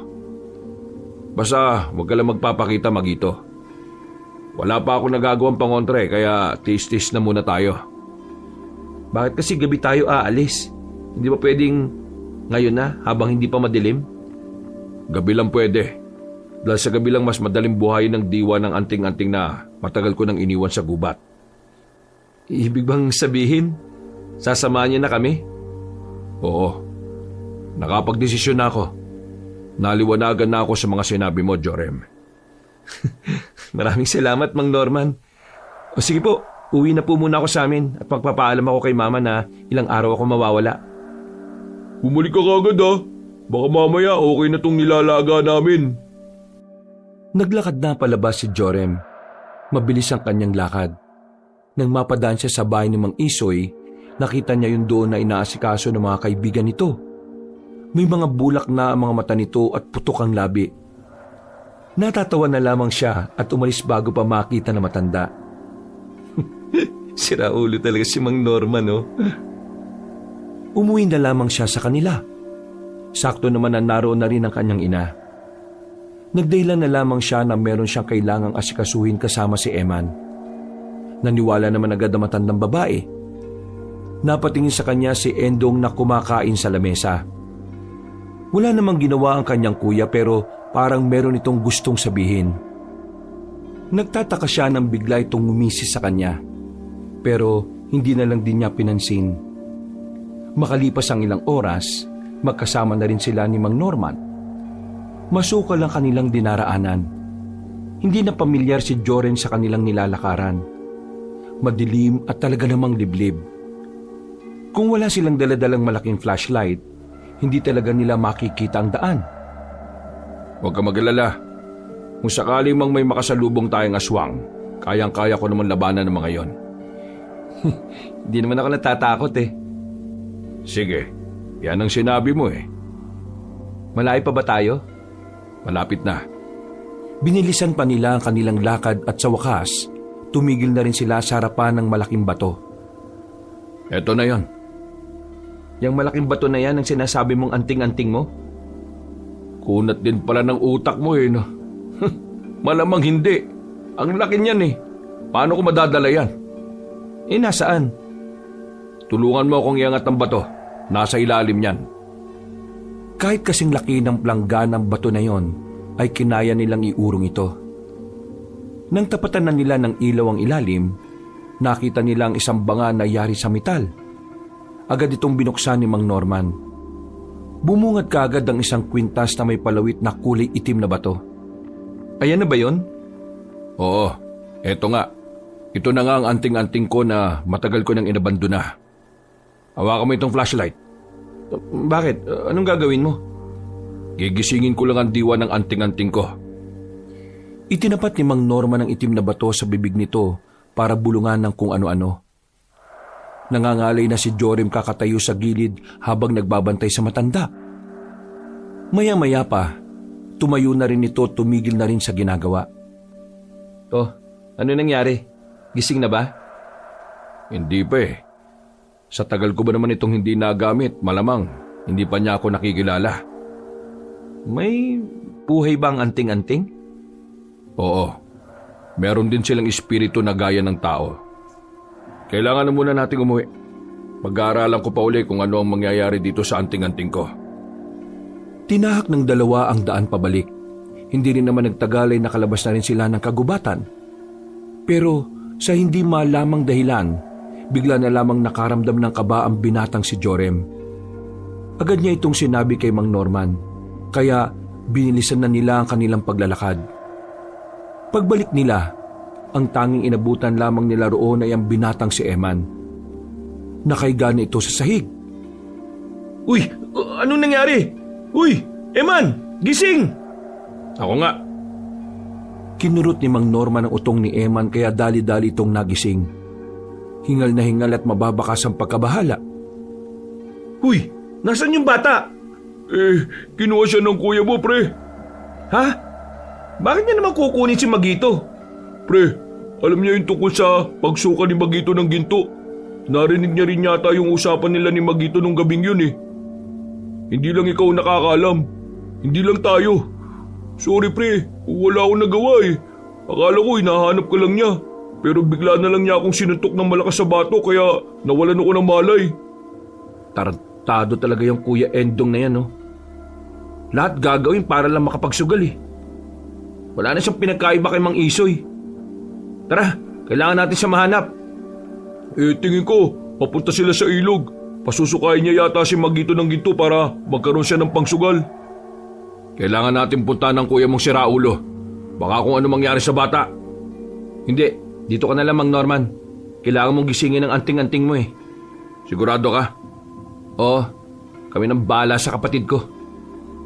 Nagmamadali na tumakbo si Jorem at Eman. Patungo sila sa ilog. Hindi nagtagal, nakarating na rin sila roon. Pero nadatnan nilang nakatayo lang sa gilid ang binatang si Endong. Nakatulala lang. Tinututukan nila yun ng ilaw at nakitang para itong balisa. Mayroong pang kalmot sa bandang braso. Hoy, nasan si Magito? Marahas na hinarap ni Jorem ang kanyang kuya. Hinawakan niya ito sa magkabilang balikat at saka inalog-alog. Nasaan na si Magito? Magsalita ka, si Raulo ka. Nasaan? Kinuha! Nino, nang alin? Ng mga lalaki na kaitim. Halimaw. Mga halimaw ang muka. Napailamos na lamang sa muka ang binatang si Jorem. Agad na nag-init ang ulo niya nang mapagtantong baka ang mga aswang na ang nakakuha sa batang si Magito. Alam mo ba kung anong ginawa mo? Nilalagay mo sa alanganin ang buhay ni Magito at ang buhay ng mas maraming tao. Anong pinagsasabi mo? Yung bata lang ang kinuha, hindi buong baryo. Nga ang potik. Kahit na kailan, basura talaga yung ugali mo. Sinuntok ni Jorem si Endong sa muka. Hindi na siya nakapagpigil. Pinagsasasapak niya yun ng pinagsasasapak. Hindi sila inaawat ni Eman. Nanonood lang ito sa gilid dahil maging ito ay nababanas na rin sa ugali ni Endong. Ano? Gusto mo pa? Sira ulo ka talaga kahit na kailan eh. Wala ka na ibang iniisip kundi ang sarili mo. At yung pagsusugal mo. Bakit ka ba nakikialam? Kapatid mo ba yun? Tsaka wala namang pamilyang batang yun eh. At hindi rin naman siya tao. Kaya walang batas na poprotekta sa kanya. Sa madaling sabi, walang masama sa ginawa ko. Hindi nga ako nabigyan ng ginto eh. Wala naman palang kwenta yung batang yun. Kaya tama lang na makuha lang siya ng mga halimaw na yun para wala nang makinabang. Grabe ka naman. Wala ka naman talagang puso. Manahimik ka dyan, di kita kinakausap. Usapang magkapatid to. Nung usapang magkapatid, tingin mo kapatid pa rin turing sa'yo ni Jorem? Tokmol, isa ka nalang basura sa paningin niya. Huwag kang makialam dito. Gusto mo masaktan ka, manahimik ka. Nanlaki na lamang ang mata ni Endong nang biglang may binunot na mahabang kutsilyo si Jorem sa tagiliran nito. Tinutukan ni Jorem si Endong kaya napatigil ito sa pagkilos. Alam mo naman talagang itutuloy niya. Idinikit ni Jorem ang talim ng kutsilyo sa leg ng lalaking si Endong saka nagbanta. Kaya kong ibaon sa lig mo to kung kinakailangang iligpit na mga basurang pakalat-kalat. Subukan mo lang makialam ulit at may sakdan ka sa mga taong mahalaga sa akin. Baka makakalimutan kong iisa lang ang nanay natin. Tinulak ni Jorim ng malakas si Endong at natumba pa ito sa tubigan. Umalis na lamang si Jorim at Eman. Nang makabalik na sila sa bahay ni Mang Norman, nakita nilang nakabulagta ang matandang si Norman sa sahig ng bahay. Agad nila itong inalalayan. Nakahinga sila ng maluwag nang malaman nilang hinimatay lang ito. Mang Norman, ano po nangyari? Ang hirap buhay ng diwa ng anting-anting. Hindi kinakaya ng katawan ko. Mukhang matagal na niya akong kinalimutan. Pwede bang sabi ng iba, ang anting-anting madalas na nakadepende sa katawan ng gumagamit? Baka kaya hindi nabubuhay ang diwa niya dahil matanda ka na. Iba na ang resistensya mo ngayon kumpara noon. Siguro nga tama ka. Pero ang anting-anting lang na ito ang natitirang paraan para matapatan natin ang mga lintik na aswang na yon. Pambira naman oh. Kung kailan hawak na ng mga aswang ang bata, saka pa ayaw makisama ng anting-anting mo. Ano? Nakuha ng mga aswang ang bata? Sira ulo kuya nito eh. Dinala kasi sa ilog. Ayun, natangay si Magito. Kung ganun, wala tayong dapat sayangin na oras. Naihilo pa talaga ako eh. Huwag mong pilitin kung hindi mo kaya. Mas lalo ka lang mahihirapan. Yan ba yung anting-anting hindi pwedeng gamitin ng ibang tao, Mang Norman? Nagkatinginan si Mang Norman at si Eman. Tila parehong napapaisip ang dalawa sa ideyang yon. Hindi ko alam. Wala pa ako nababalita ng anting-anting ay pinagpapasahan ng magkaibang may-ari. Kailangan natin subukan. Baka kailangan niya lang ng bagong amo. Umupo ng maayos sa matandang lalaki. Medyo hingal pa rin ito. Bumuntong hininga si Mang Norman. Sige, subukan natin. Anong kailangan kong gawin? Suotin mo ang anting-anting ko. Yun lang. Kapag may naramdaman kang kakaiba sa katawan mo, ibig sabihin, gumagana sa iyo ang anting-anting. Pero kapag wala, hindi pwede ang gusto natin mangyari. Hinubad ni Mang Norman ang kwintas. Agad itong isinuot ng binatang si Jorim. Sa unang minuto ay wala naman siyang nararamdaman. Pero nang huhubarin na sana niya, dito na niya naramdaman ang init. May weirdong pakiramdam ang nagmula sa kamao niya na parang gumapang sa buong katawan. Maya-maya pa, nangisay na ang katawan ni Jorim. Noong mga sandaling yon, may mga nakita si Jorim na mga senaryo sa kanyang utak. Nakita niyang iba sa nakaraan ni Mang Norman. Pero ang mas nakapukaw ng kanyang atensyon ay ang isang senaryo na kung saan ay naroon si Magito. Ayon sa kanyang pangitain, kukunin ng aswang na si Ramona ang puso ng bata kapag kabilugan na ng buwan. Matapos niyang makita mga yon, ay muli siyang dumilat. Pawis na pawis. Hinang-hina ang kanyang katawan. Pagtingin niya sa labas, maliwanag na. Umaga na pala. Hindi niya namalaya na halos 10 oras na pala siyang walang malay. Pre, naririnig mo ba ako? Pre, ano nangyari? Ayos ka lang ba?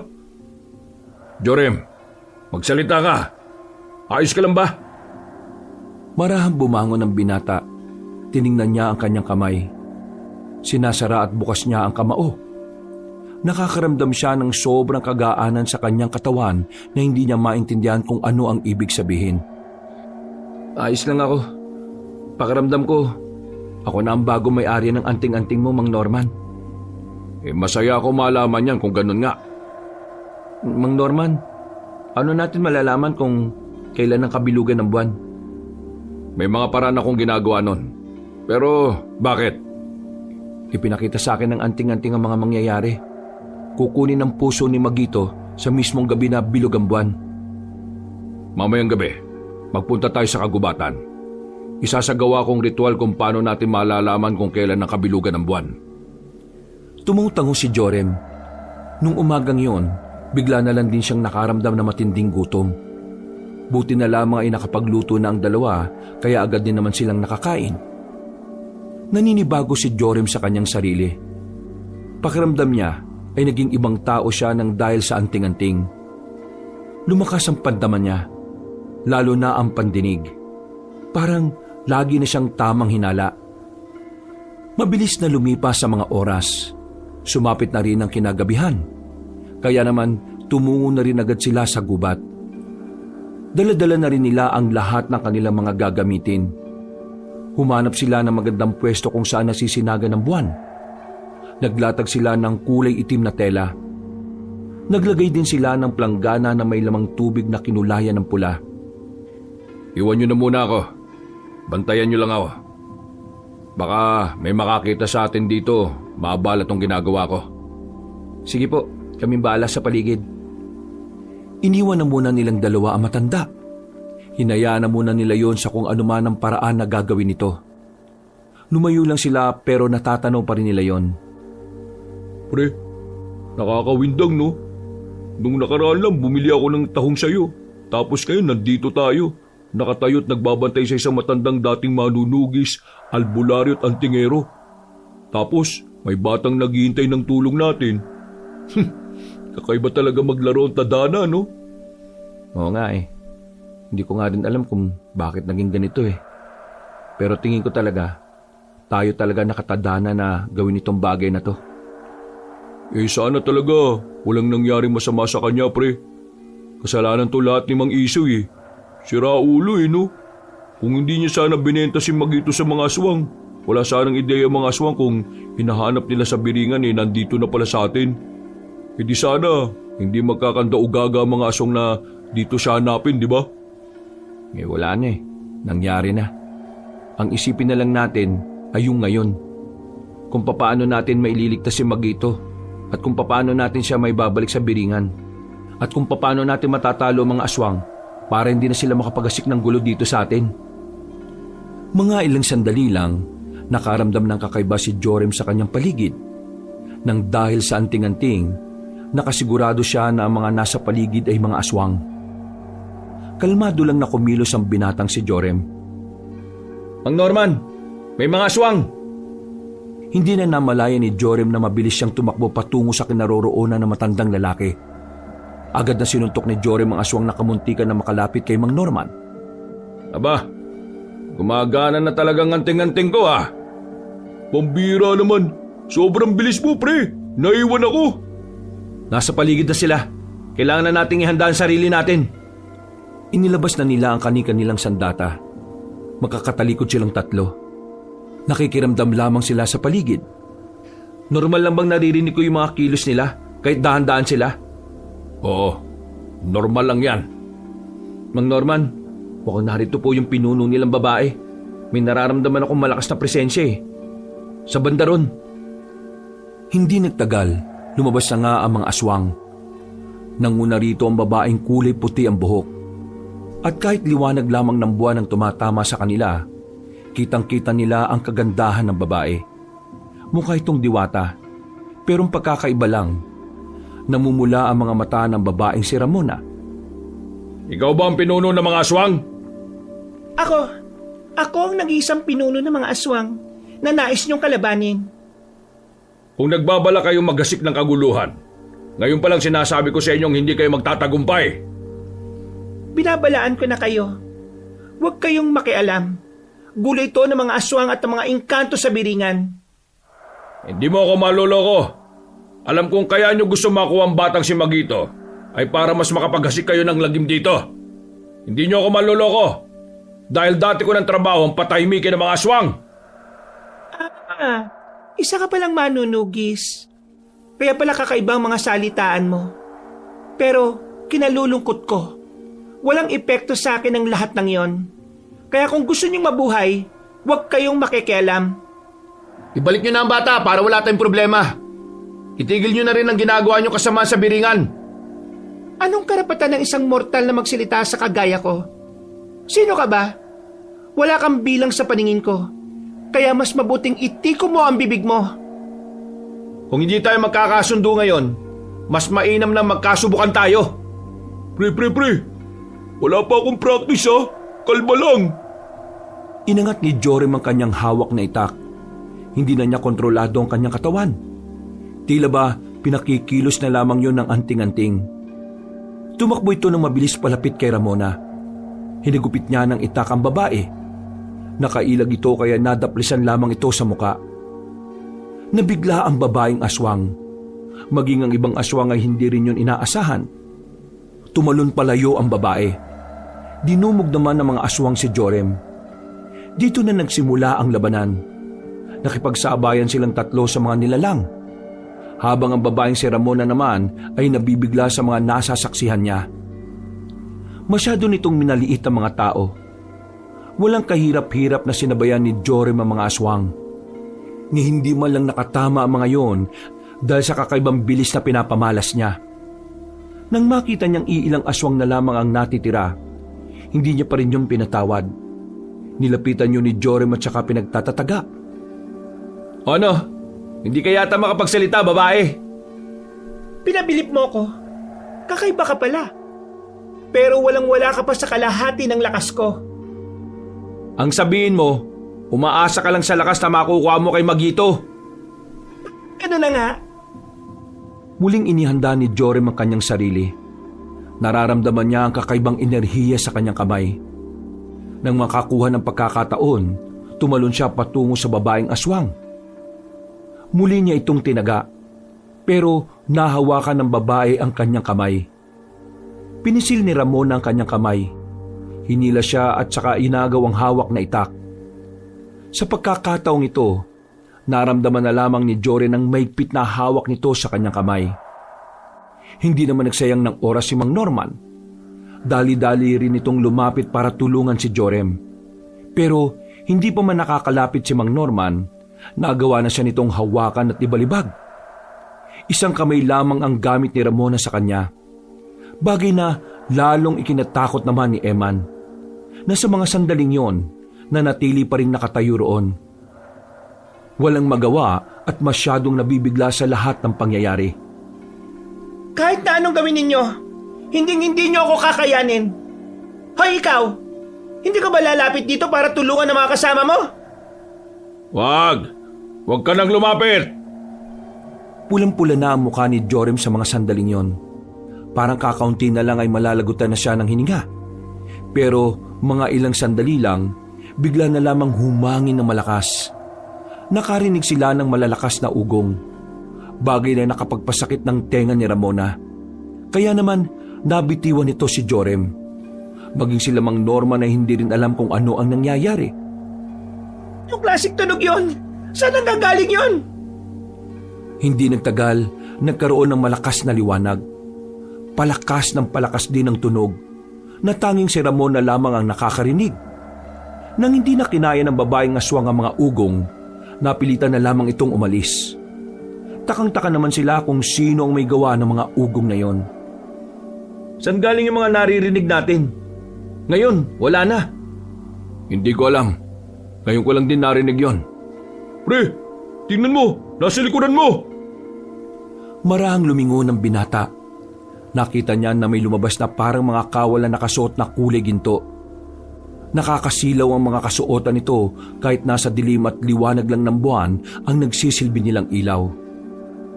Isang lalaki na hindi pa katandaan ang lumapit sa kanila. Ito ay nakasuot na parang panghineral na pandigma. Nagsalita ito pero hindi yun maintindihan ni Jorem. Tanging si Mang Norman lamang ang nakakaintindi dahil lingwahyo ng mga taga-Biringan. Mang Norman, naintindihan niyo po ba? Pinadala sila ng ama ni Magito. Meron silang ibibigay sa iyo, Jorem. Lumapit ang isang kawal at binigay ang isa pang kwintas. Kulay ginto yun at hugis tatsulok ang palawit. Magagamit mo raw yan para tapatan ng aswang na si Ramona. Marami pang sinabi ang mga nilalang na yon. Maya-maya pa, nawala na rin ang mga yon nang bumalik na rin sila sa dilim. Hindi sila pwede magtagal sa lupa dahil masasaraduan sila ng lagusan. Dumaan lang sila rito para ibigay ang bagay na yan. Kritikal ang lagay ng ama ni Magito. Ang sabi ng lalaki kanina, ginagamit na ng angka nila ang yaman nila para may salba ang buhay ng ama niya. Sugatan na talagang hinang-hina. Jorem, kailangan natin magpalakas. Kahit may anting-anting ka pa, kahit pa may kwintas ka pa na galing sa mga engkantong yon, hindi tayo mananalo kay Ramona. Kailangan din natin ng kaalaman. Ibig sabihin, engkanto mga yon? Lahat ng nakita natin kanina, mga engkanto. Hindi na sila nagtagal sa lugar na yon. Umalis na rin sila at bumalik na lamang sa kanilang baryo. Nagpalamig na muna sila habang pumapapak ng tinapay. Nag-iisip sila kung ano ang susunod nilang gagawin. Kailangan nila makaubo agad ng matinding plano para masagip ang batang si Magito. 2 araw bago ang kabilugan ng buwan. Ganun lang kaikli ang magiging paghahanda natin. Ngayon, tatanungin ko kayo. Tutuloy pa ba kayo kahit na alam niyong delikado ang papasukin natin? Tutuloy ako. Pero ikaw, Eman, baka kung pwede wag ka na sumama. Uy, bakit naman? Dahil ba wala akong naambag kanina? Baliw, hindi dahil doon. Iniisip ko lang yung kapakanan mo. Ayokong mapahama ka dito eh. Hindi naman ako mapapahamak eh. Kailangan ko lang matuto. Gusto ko makatulong, pre. Ngayon pa ba ako atras kung kailan malapit na tayo sa dulo? Sige na, Jorem. Payagan mo nang sumama tong kaibigan mo. May punto rin naman siya eh. O sige, basta ipapangako mong hindi ka mapapahamak ha. Hindi naman talaga ako mapapahamak, pangako yan. Umuwi na muna si Jorem sa kanilang bahay. Naabutan niyang galit na galit doon ng kanyang kapatid. Hanggang sa mga sandaling ito kasi, hindi pa rin nahupa ang galit ni Endong sa kanya. Dahil ito sa ginawa niyang pagsuntok ng ilang beses sa mukha ng lalaki. May gana ka pa talagang umuwi rito ha. Ano na naman ba to, Endong?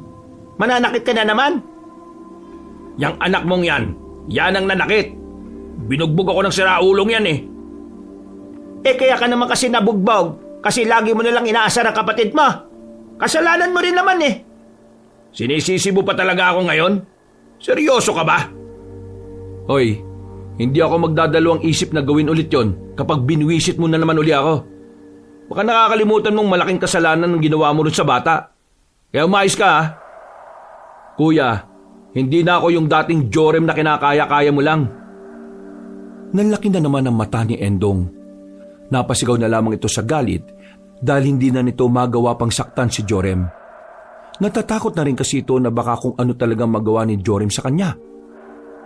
Pumasok na lamang si Jorem sa kanyang silid. Napaiga siya sa papag at napatingin sa bubungan nila. Habang nakakapit siya, damang-daman niya ang karagdagang lakas na mula sa kwintas na kaloob ng mga engkanto. Kinabukasan ng umaga, isinubsob nila ang kanilang mga sarili sa pagsasanay. Maghapon silang nagpakahusay. Lahat ng mga sandatang alam ni Mang Norman ay natutuhan nila sa tulong na matanda. Nagsagawa rin ng isang ritual si Mang Norman para kay Jorem. Ito ay para mas maging malakas ang ugnayan niya sa anting-anting, pati na rin sa gintong kwintas. Batid nilang hindi sasapat ang maikling panahon ng pagsasanay, pero wala silang magagawa kundi ang harapin ang realidad na kailangan pa rin nilang magpatuloy. Dumating na nga ang tamang oras. Kinabukasan ng gabi, nakahanda na sila Jorem. Bago sila umalis ng baryo dakong 7:00, napatingala pa sila sa buwan. Hindi pa yun nagiging bilog. Sa palagay nila, mga bandang 12:00 ay tuluyan ng magiging bilog ang buwan. Isang hudyat na magsisimula ng gawin ni Ramona ang binabalak nitong masama. Naglakbay sila ng naglakbay. Kampante lang sila sa dinaraanan nila. Walang nararamdaman na kakaiba si Jorem. Pero nang dumana sila sa nagtataasang puno, dito na nagbago ang ihip ng hangin para sa binata. Teka, sandali lang. Oh, bakit pre? Hindi lang tayo ang narito. Naglabasan ng mga lalaking armado. Kung tutuusin, kayang-kaya naman ni Jorem ang mga yun. Pero nag-aalala siya para sa dalawa niyang kasama na walang kakayahang mailaga ng mga bala. Mas nagulat si Jorem nang makita nila si Mang Isoy. Wow! Palakpakan! Nandito na pala kayo. Buti na lang at hindi nyo na ako inayaang mahirapan na hanapin kayo. Sira ulo ka rin ano? Anong ibig sabihin nito? Matapos mo akong bugbugin, may gana kang tanongin ako ng ganyan? Kapal din ang mukha mo no? Padaanin mo kami. May kailangan kaming asikasuhin. Sino? Si Magito? Kaya nga kami narito para pigilan kayo sa gagawin nyo. Visit kasing buhay to eh. Akala ko makakapamuhay na ako na maayos eh. Nautusan pa ako ng babaeng yon. Si Ramona ba tinutukoy mo? Oo, yung babaeng aswang. O siya. Isama nyo na yung mga yan. Kunin yung mga sandata nila at dalhin na yan sa mga lintik na aswang na yon. Subukan mo lang bumalag, Jorem. Mamamatay itong dalawang to. Nagkatinginan si Mang Norman at Jorem. Nagkasinyasan na lang sila na sasama na lang sa mga yon. Alam nilang delikado, pero yun na lang din ang tanging paraan para madali silang makarating sa pinagkukutaan ng mga aswang. Hinubaran sila ng lahat ng armas. Kinaladkat sila ng mga yon. Makalipas lang ng ilang minuto, narating na rin nila ang isang malawak na kapatagan. Naroon ang mga kubo na magkakatabi. Lumapit sila roon. Tumigil sila sa tapat ng pinakamalaking kubo. Mula roon, lumabas ang babaeng si Ramona. Nakangiti ito agad nang makita silang dumating. Narito na ang pinautos mo sa akin. Dinala ko na sila rito. Baka naman, pwede mo na akong hayaan na maging masaya sa perang nakuha ko, ano? Masyado ka namang atat. Wala pa nga akong sinasabi na may karapatan ka ng maging masaya. Halika na muna rito at may ibubulong ako sa'yo. Lumapit naman ang matandang si Mang Isoy. Nagulat na lamang sila Jorem nang biglang baliin ni Ramona ang lieg na matandang lalaki. At ang mga kasama naman ito ng mga tao may mga baril, nilapa na rin ng mga aswang. Walang nagawa ang mga baril na dala ng mga yon. Napakawalang puso mo. Matapos ka nilang tulungan, pinatay mo silang lahat? Wala naman na silang silbi sa akin. Isa pa, mababang uri lang naman ang tingin namin sa mga kagaya niyong tao. Kaya dapat lang na mawala sila. Tutal, narito na rin naman kayo. Gusto kong masilayan niyo kung paano ko kakainin ang puso ng bata ngayon. Ilabas na ang bata at itali na yan! Hindi nagtagal, daladala ng mga kalalakihan ng batang si Magito. Iginapos yon sa isang lamesa na nakahanda na roon. Iyak ng iyak ang bata. Kuya Jorim, iligtas niyo po ako. Ayoko pa pong mamatay. Pakawalan mo siya! Huwag mo siyang sasaktan! Sa kasamaan palad, wala tayong magagawa. Kailangan niya talaga mamatay ngayong gabi para mas lalo pa ako maging malakas. Para pagarihan ko na rin ang bayan na ito! Napatingala silang lahat sa itaas. Wala pang 12:00 pero naging bilog na rin ang buwan. Mas lalo nang lumakas ang tibok ng puso ni Jorem. Wala siyang magawa. Wala rin kasing anting-anting sa kanya at ang gintong kwintas. Nasa lubyo ng bulsa ni Mang Isoy. Mga kasama, kabilugan na ng buwan. Sisimulan na natin ang pinakahihintay nating gabi. Lumabas na ang mahabang kuko ng babaeng si Ramona.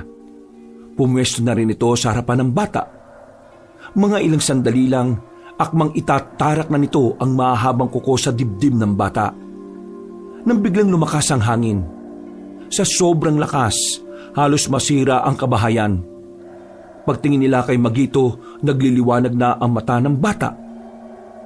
Jorem, kailangan mo lang mahawakan ng anting-anting, bilis! Habang malakas ang hangin, pinilit ni Jorem na gumapang patungo kay Mang Isoy. Nakalitaw naman ang anting-anting sa bulsa. Kaya kinuha na lamang niya yon gamit ang kanyang bibig. Sa isang saglit lang, naramdaman niya agad ang kapangyarihan ng anting-anting. Dahil dito, natanggal niya ang pagkakagapo sa kanya. Sinamantala niyang wala sa wisyo ang mga aswang. Tinanggal niya rin ang pagkakatali ni Mang Norman at Eman matapos makuha ang gintong kwintas. Anong nangyayari? Baka kusang nagkaroon ng reaksyon ng pagiging engkanto ng bata sa mga nangyayari. May sarili silang espiritu na kayang kumilos para sa kanila. Nang mawala na ang malakas na hangin, nawala na rin ng malay ang bata. Hindi naman na nagsayang pa ng oras ang tatlo. Habang hindi pa nakakapaganda ang mga aswang, agad nilang pinagpapapaslang ang mga yon. Si Ramona naman ay parang nahihilo sa mga pagkakataong yon kaya wala rin itong magawa. Dahil sa kapangyarihan ng anting-anting at ng gintong kwintas, agad na naubos ni Jorem ang mga aswang. Tanging ang babaeng si Ramona na lamang ang natitirang nakatindig. O ikaw, simulan na natin ang laban na to. Tapusin na natin to nang makauwi na kami ng maaga. Kung makapagsalita ka, parang pangkaraniwang aswang lang ang nasa harapan mo ah. Masyado mo yata ako minamaliit bagitong antingero. Walang sinayang na pagkakataon ng tatlo. Mabilis na pinukulan ni Emma ng hawak niyang punyal si Ramona. Sinabayan naman ito ng pag-atake ni Mang Norman at Jorem. Sinabayan sila ng babae sa pag-atake nila. Nagagawa nitong makailag ng walang kahirap-hirap. Para bang alam na nito ang kanilang mga kilos. Hanggang dito na lang ba ang kaya niyong gawin? Huwag kang makampante! Bigla na lamang binasag ni Emma ng garapon na hawak niya. May babahong amoy ang umalingaso kaya agad naman silang lumayo. Nang malanghap yun ni Ramona, hindi na nagsayang ng oras pa si Eman. Muli niyang pinukulang isa pang kutsilyo. Tinamaan ng babae sa bandang dibdib. Pre, ngayon na! Mabilis na lumapit ang lalaking si Jorem papunta kay Ramona. Agad niyang itinarak ang itak sa bandang balikat nito. Tinamaan naman yon pero agad ding dumistansya. Hindi naman pinalagpas ni Mang Norman ang sandaling hindi nakahanda ang babae. Agad naman itong tinira ng palaso si Ramona. Tinamaan yon sa noo. Buong akala nila ay mamamatay na ang babae. Pero nakalimutan nilang hindi pa nga pala ito nakakapagpalit ng anyo. Mga ilang sandali lang naging halimaw na rin ang babae. Nawala na ang kagandahan nito. Halos hindi na rin nila ito makilala. At tila nawala mga sugat nito sa katawan nang ito naman ang gumawa ng pag-atake sa kanila. Nakailag si Jorem sa mga sandaling yon. Sa halip, tinamaan niya pa ulit ng taga ang babaeng aswang. Dahilan para bumagal ang kilos nito. Eman, kunin mo si Magito. Umalis na kayo rito. Dali! Agad namang sinunod ng binata ang kanyang utos. Habang hindi pa nakatingin si Ramona, nakalis na ang dalawa. Naiwan na lamang doon si Jorem at si Mang Norman. Halimaw na tong kaharap natin. Mang Norman, handa ka na ba? Ako pa talagang tinanong mo, ha? Nagulit ang dalawa nang nasa likuran na nila si Ramona. Hinawakan sila nito sa damit at saka magkasamang binalibag sa sahig. Pinagtatatadyakan nito si Jorem. Habang si Mang Norman naman ay ilang beses ding pinaghahagis. Sa isang iglap lang, para bang bumaliktad ang sitwasyon. Mas nakalalamang nasa labanan ang aswang na si Ramona. Nang makabangon si Jorem, agad niyang nilapitan si Mang Norman para tingnan ang lagay nito. Hindi na makabangon ang matandang lalaki. Wala na. Kupas na talaga ako, Jorem. Ikaw na lang ang pag-asa natin. Huwag ka mag-alala, Mang Norman. Mananalo ko sa laban na ito. Muling umatake ang babaeng aswang. Nahawakan nito si Jorem sa ulo. Pinagkakakalmot siya nito sa tiyan. Pero dahil sa suot niyang anting-anting, parang dumudulas lang ang mga kuko nito. Kaya naman nakakuha ng tamang pagkakataon ng binatang si Jorem. Tinusok niya ang mga mata ni Ramona. Nang mabitiwan siya nito, sinuntok niya ito ng malakas sa sikmura. Napatras ang aswang. Pagkakataon na niya para kunin ang itak sa sahig. Pero biglang lumusob ulit ang kanyang kalaban. Madali lang itong nakarecover. Bago niya pa makuha ang itak, nabangga na siya nito. Tumilapon si Jorem at tumama pa sa katawan ng puno. Bumangon din naman agad ang binata na parabang walang nangyari. Sa puntong ito, pinikitan niya ang kanyang mga mata. Dinadamanan niya ang kapangyarihan ng anting-anting at ng gintong kwintas. Kagaya ng tinuro sa kanya ni Mang Norman, kailangan niya ng matinding konsentrasyon para pagsamahin ang kapangyarihan ng dalawa.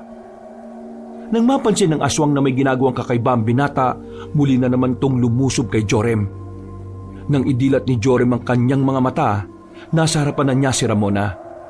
Pero mabilis siyang nakailag. Sa suntok na ginawa niya, narinig niyang nabali pa ang buto ni Ramona sa dibdib. Biglang lumupaypay ang babaeng aswang.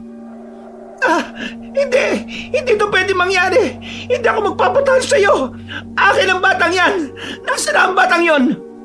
Pasensya ka na, pero wala na siya. At kahit na kailan, hindi mo na siya makikita.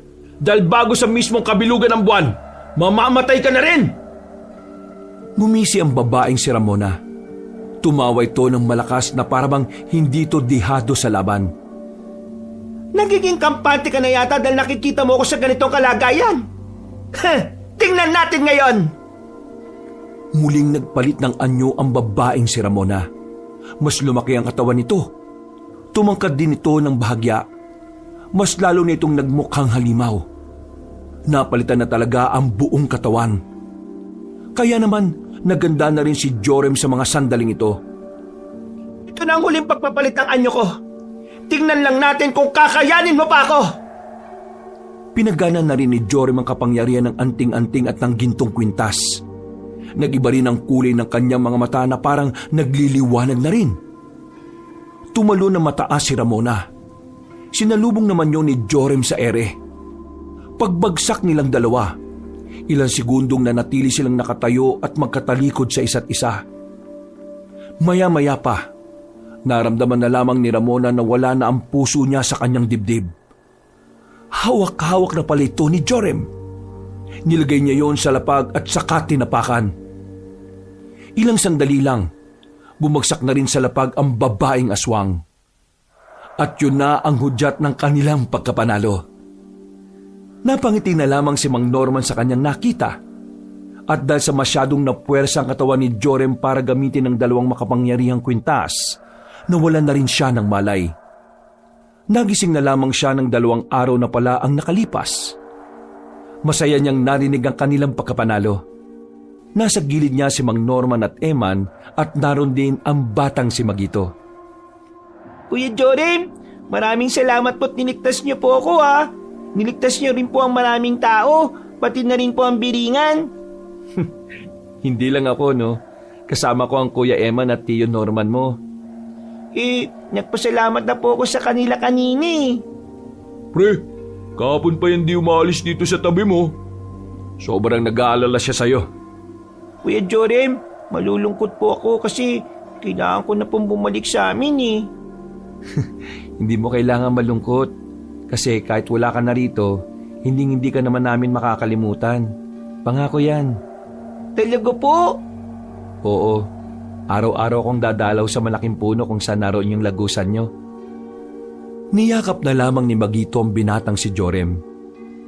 Nagdaan pa ang mga araw. Kinailangan na rin ni Magito na bumalik sa biringan. Hindi kasi ito maaaring manatili na matagal sa lupa. Ganun pa man, mananatili sa kalooban nila ang bata. Malaki ang naitulong ng batang si Magito sa pagkatao nila. Samantala, binigyan naman sila ng gantimpala ng mga taga-biringan. Hindi ginto, hindi pera, kundi isang masaganang pananim sa mga magsasaka at sa mga bakura na may mga gulay at prutas na nakatanim. Tila nagkaroon ng himala sa bawat pamilya sa baryo. Hindi na nagiging problemado sa mga kakainin. Yun ay dahil sa mga engkantong nagbigay ng biyaya bilang kapalit ng kabayanihan nila Jorem.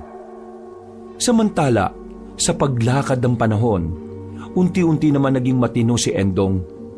Nagkabati na rin sila ni Jorem. Natuto nang magpakumbaba ang binatang si Endong.